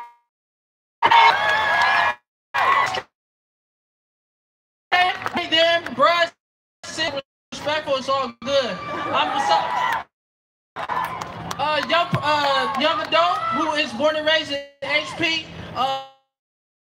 Exactly. And I'm here to represent along with my siblings. So today we're going to now. Everyone know who is and the revolutionary.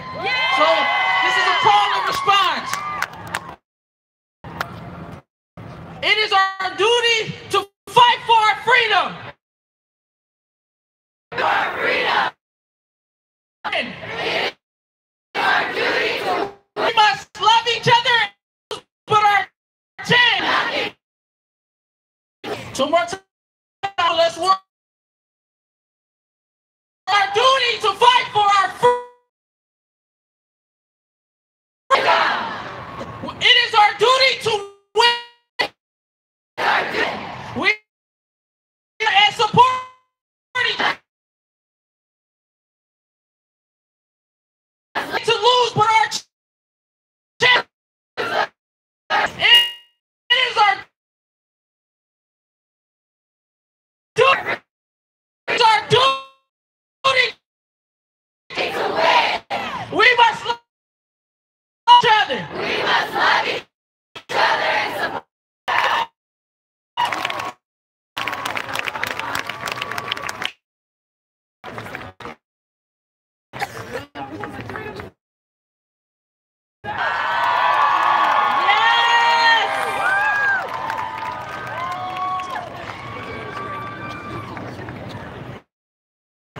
Do a fundraising reminder check, and not sure if you heard, but if you can text WMSF to 44321 and look out for people with buckets to drop your cash. All your support counts and we appreciate it. And we are going to move on to our next speaker. How are we doing? Checking in. Yes, that one. Next up, we have Sam Mixon from developing the leadership skills of homeless San Franciscans to forge true solutions to the housing crisis and beat mean-spirited attacks against them. Tracy Mixon is a organization, a mother living in the family, San Francisco native, and is the co-director policy. Well, hello, San Francisco! A lot of wrong in 2018, but one of the things that happened last November is that we passed Prop C with a FEM-led campaign, by the way, which means we are going to be taxing San Francisco's largest corporations and you to house homeless people in this city. We did that. But the fight for housing justice is far from over. Rain pours. I think about the homeless pregnant woman who sleeps outside our office. How in this city, if you are pregnant and homeless, you still can't get into the family shelter until your third trimester. How no matter how much we want to get her into housing, it will still be. She holds her belly and waits. I think about how she will still be sleeping on our doorstep tonight. So often women are left out of the conversation, left uninvited to the table. We are forced to pull up chairs and make is none. Sometimes we stand in the room for years until we are finally offered a seat. Most of the time we're making our own damn tables. And yet, when women speak on homelessness, when we speak on women's issues, there is an absence in the room. Where are the unhoused women? So when I am asked to speak on women and homelessness, I say, ask homeless women. When I am asked what homeless women need, I say, ask homeless women. When I am asked how we can end homelessness, ask homeless women. Our movement cannot exist without the leadership of homeless women, of poor women, queer women, trans women, gender non-conforming women with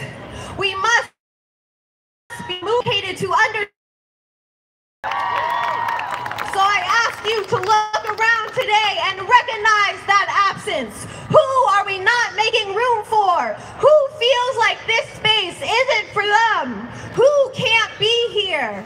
There are women who have to work, who have to wait in line for shelter, too cold, too tired, too hungry to come here. And our job in 2019 is to make sure that all women are taken care of, all women are protected and included in this family, including homeless women. So as we walk down Market Street later today, you will walk by homeless women. And I ask you, will you pass on by or will you invite them to join us? We have enough money in this city that we can make housing a human right. But we will not be able to do so without standing together with homeless women. Homelessness is a women's issue. Homeless women are women. Stand in solidarity with homeless women. And now, I am so excited to introduce the powerful organizer and mother in the struggle, Tracy Mixon. Thank you, everybody. First of all, I want to start by saying this is very, very humbling. I have the support of every single woman out here and men too. So thank you, I appreciate that. I'm a San Francisco native, right up out of Fillmore, and I'm currently homeless in this city. Real talk, I never thought that I would be homeless with my daughter, let alone have worked on our city or home, and I helped get that passed, and that's empowering for me. I didn't think I was going to be here in front of so many beautiful faces at this Women's March, speaking to you guys, and this means so much to me. I fought with my daughter. I mean, I had her passing out flyers just like I was doing it because I wanted her to see what this was going to be about. I get a chance to show her what true activism is, and I'm so grateful for that. And I know that I have found my voice, because if I didn't find my voice, I wouldn't be up in here in front of y'all. And about this city, it's hard when there are no real resources being offered to homeless mothers, families, because I'm in a shelter right now. And guess what? Some of my girls is here supporting me that are in the shelter and going through the struggle with me.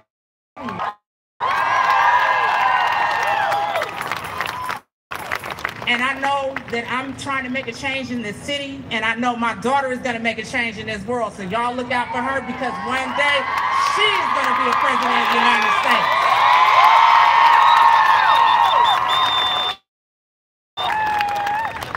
There's no shame in being homeless. The only shame is this city not doing enough for homeless people.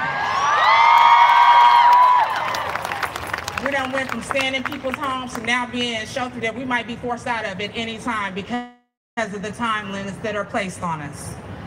I don't want to leave my home because this is my city. I was born and raised here, and I don't plan on leaving here. And it's scary for me and my daughter to think that we might have to leave here because I can't afford to pay for transportation and child care and those things like that. And I get up and I work every day to show her an example of what women power is. Everybody?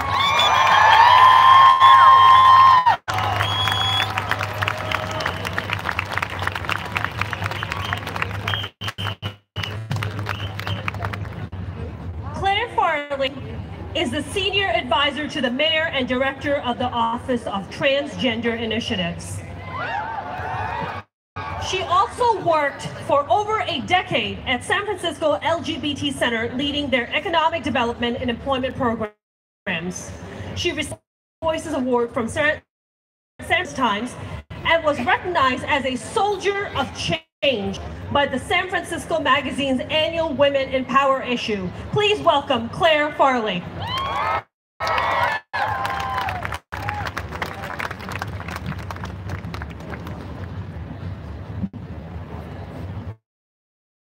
Let's go!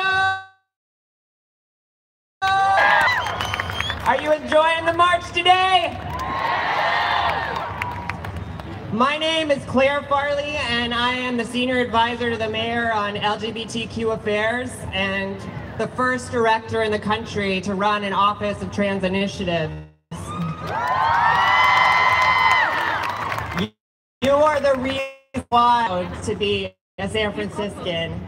So great support and the leadership of the city's commitment to trans and LGBT values of intersectionality across our movements and our allies. I know my sisters in the trans and queer community may have felt excluded from women's spaces and organizing. I am so honored then today to be celebrated as a proud, as a wife, as a sister.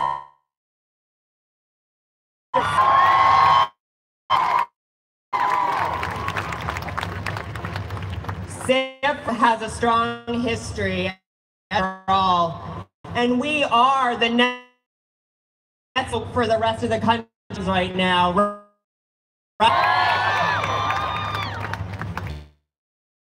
To remember our resiliency, our power, the work ahead that cannot.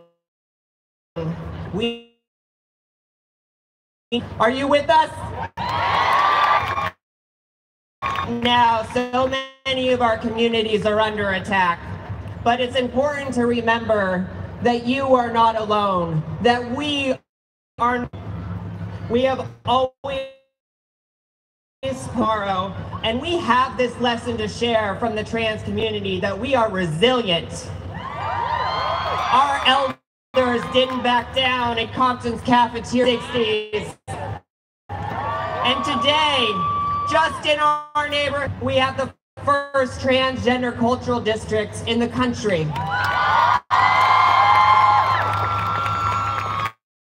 Despite administration's attack on our community, he has attempted a ban that wouldn't allow us to serve our own country. He has attempted to give providers the license to discriminate and refuse medically necessary care to transgender people. Even more so, he has threatened the Constitution, calling the definition of gender based on our sex assigned at birth. Boo!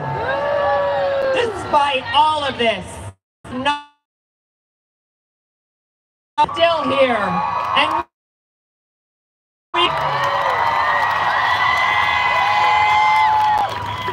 women and LGBT candidates have won elections all over this great country. We have taken back the House by showing box, and there are more women of color and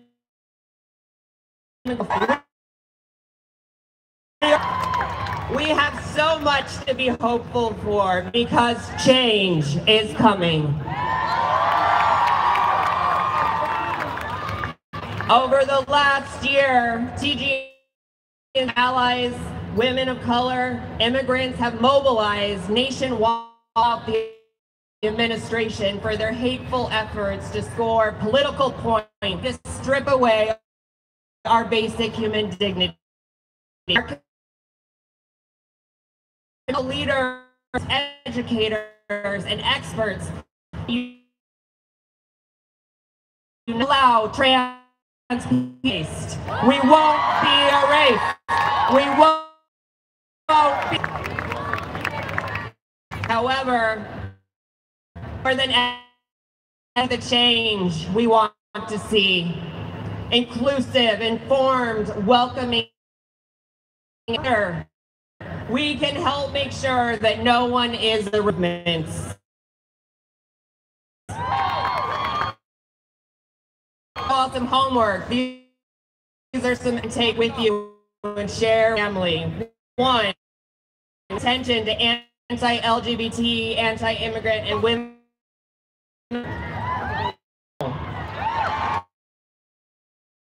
Actions across. 3, get out We need 2020. We can no longer wait. For trans-led organizations and community events, we need you to donate. We need you to mentor. 5, give back to the community and help support. And 6, as we need you as allies and queer community to contact your family in all parts of the country, because San Francisco use of tree. We should make sure that our friends and families respect all of our identities and see trans women as women. And we know from history that change requires action, community, and resistance. Today, we are marching to mobilize our collective strength with the vision and in 2020. Thank you. Thank you.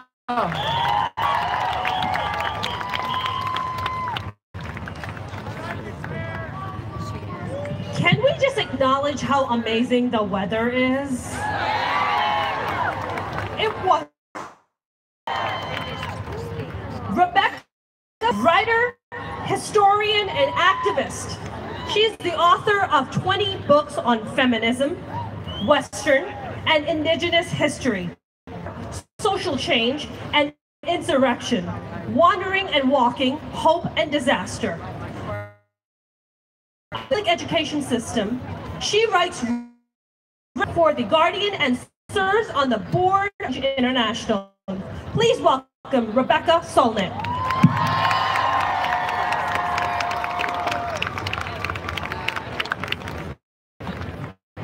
Wow. You all are, and I'm here to talk about hope and power, and apparently reverb. So it's an honor to be here on the Ohlone land. I've lived on all my childhood on Coast Miwok land. And my new slogan is, don't ask what's going to happen. We are what's going to happen.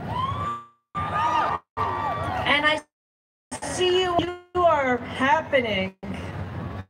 And so that's what the about 2 years ago. Trump won a minority color, misogyny, the failings of the mainstream press, and Silicon Valley's corrosive effects. It would have been late to say patriarchy had won, white supremacy, that the demon of immigrants and refugees, that corporate capital equality, they would have won if we many things around immigrants and refugees' rights, around women's rights, around trans rights, around racial justice. 2 years ago, we marched on what turned out to be the single weekend, and it wasn't cities that you heard about. It was in little towns in Alaska. So we marched to be with you, to be in public between 2 years.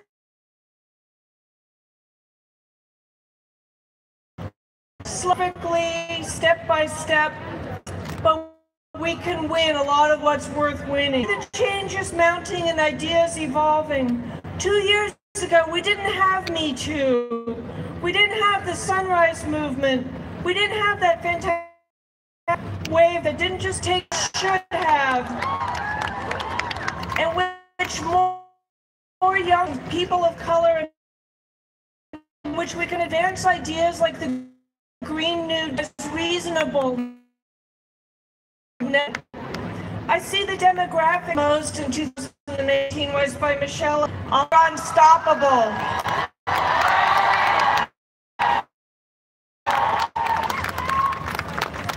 Scientists tell us we have 10 years to think about how we power our lives and treat our world, or else.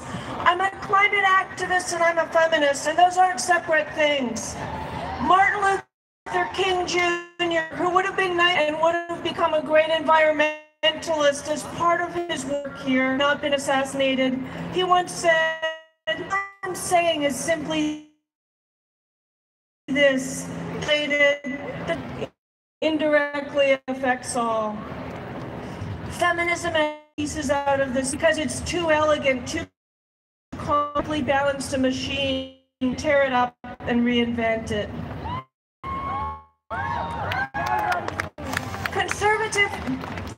Conservative philosophy at its essence thing is connected, that we're all alone, that just because nobody's for you and nobody, and you're not for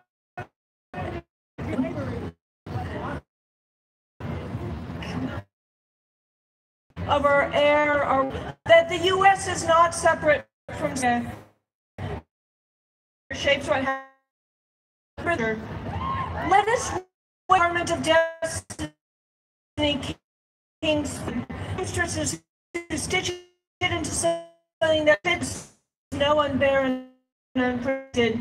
Let us remember that we are the river flow through the streets, unstoppable.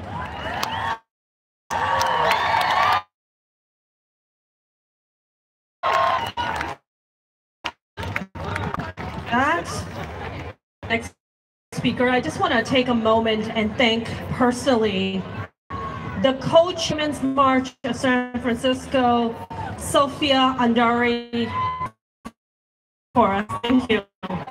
Publicly supportive found gender equality. They have donated over $150 million globally recognized for San Francisco marchers. Why did you come here to march? Can you say, we came to march? We came to march. We want to march. We want to march. We believe in justice for everybody. We believe in justice for everybody. We are global. We are global. We are national. We are movements. The fact that this is a global movement. Only 3 weeks ago, they showed us what marching looks like, and we want to be able to do that here today. 4 months ago, women in Brazil organized to protect healing of Bianco, majority of all of those who are fighting for justice, for their families, for the environment, and for the future of all of us. And so I free us to march today to not to organize and to remember justice about just us. And justice delayed is justice. So let us, as a movement for justice for every, no exception. With no exception. Thank you. Bye-bye.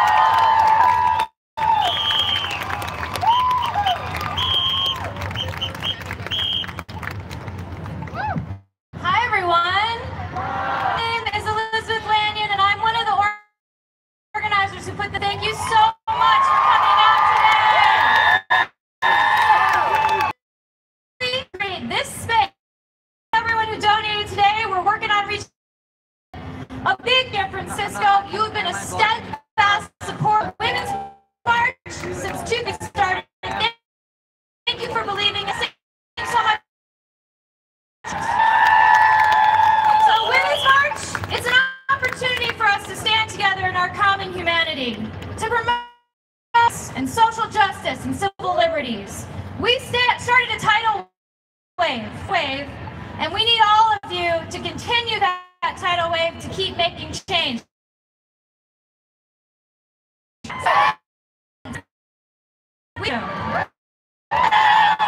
So let's be safe today. Make some new friends. Please support the women. Thank you for being here. Build a better future for women. Special shout out.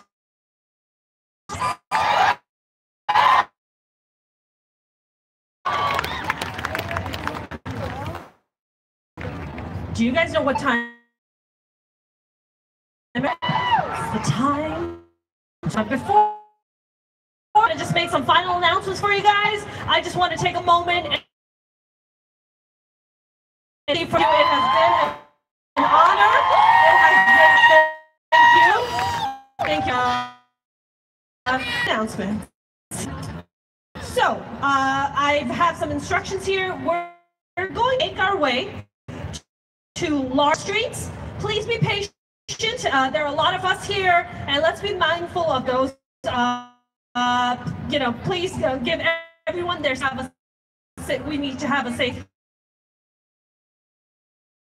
march. You get to the Embarcadero that you with you dispose of them. Let's not litter them along the way. We don't have any curfew at Embarcadero Plaza.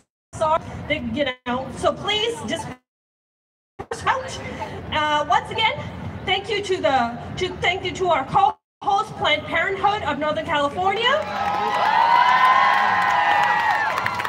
our speakers and performers, the City of San Francisco, our donors, our volunteers, Stage and Sound Wizard Productions, our peace ambassadors and volunteers for helping us out today, the organizers who have been working for months to put this together. Let's march, you guys!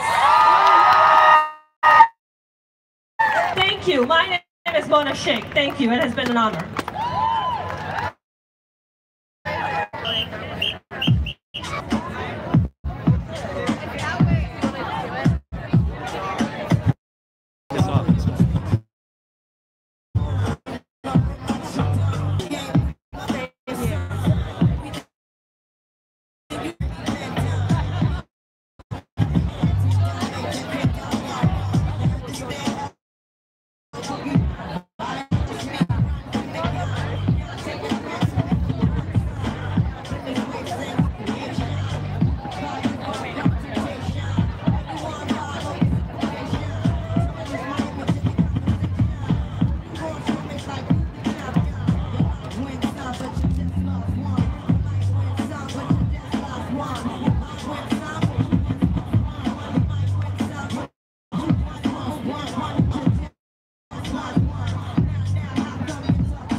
Copyright music.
Okay, just work on your stories. Can you do some Twitch streaming?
to my wide angle, or do you think this is okay?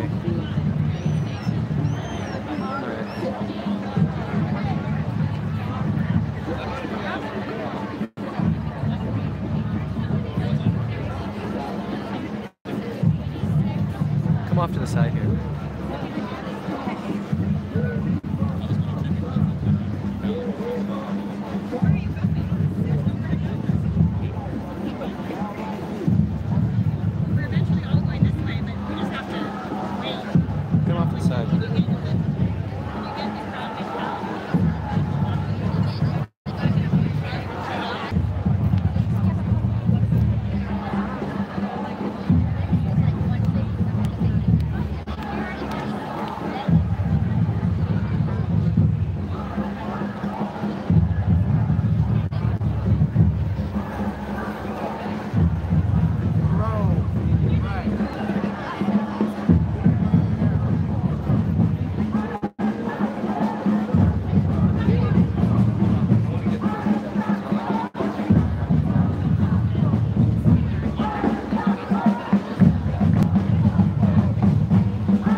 Like around here it was.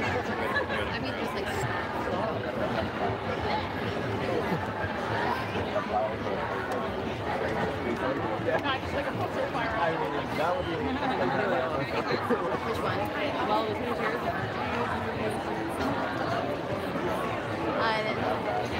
I see it.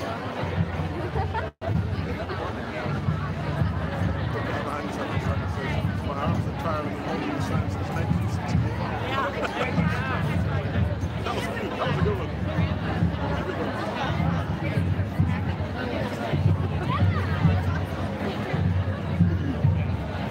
People are quite clever. I'm amazed. I'm always amazed at how clever people are.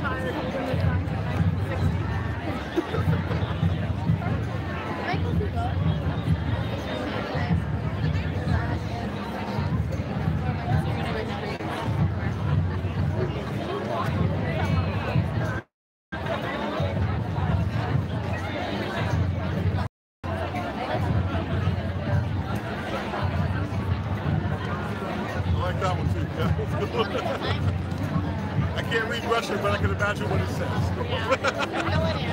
Fill it in. Fill it in. Fill it in. I don't know. Well, it's like I'm working.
Instagram stories going? Pretty good.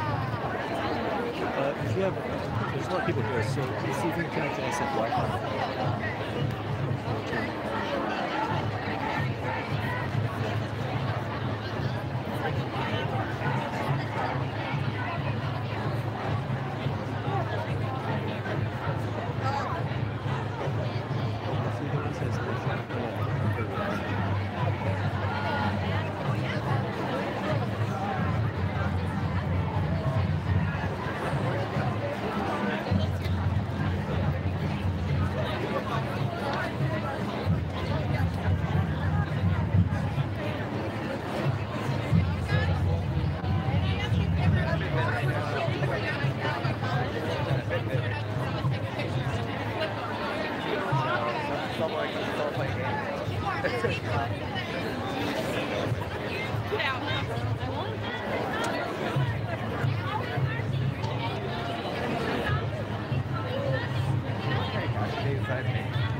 Anna, it's strictly Debbie. Will you arouse any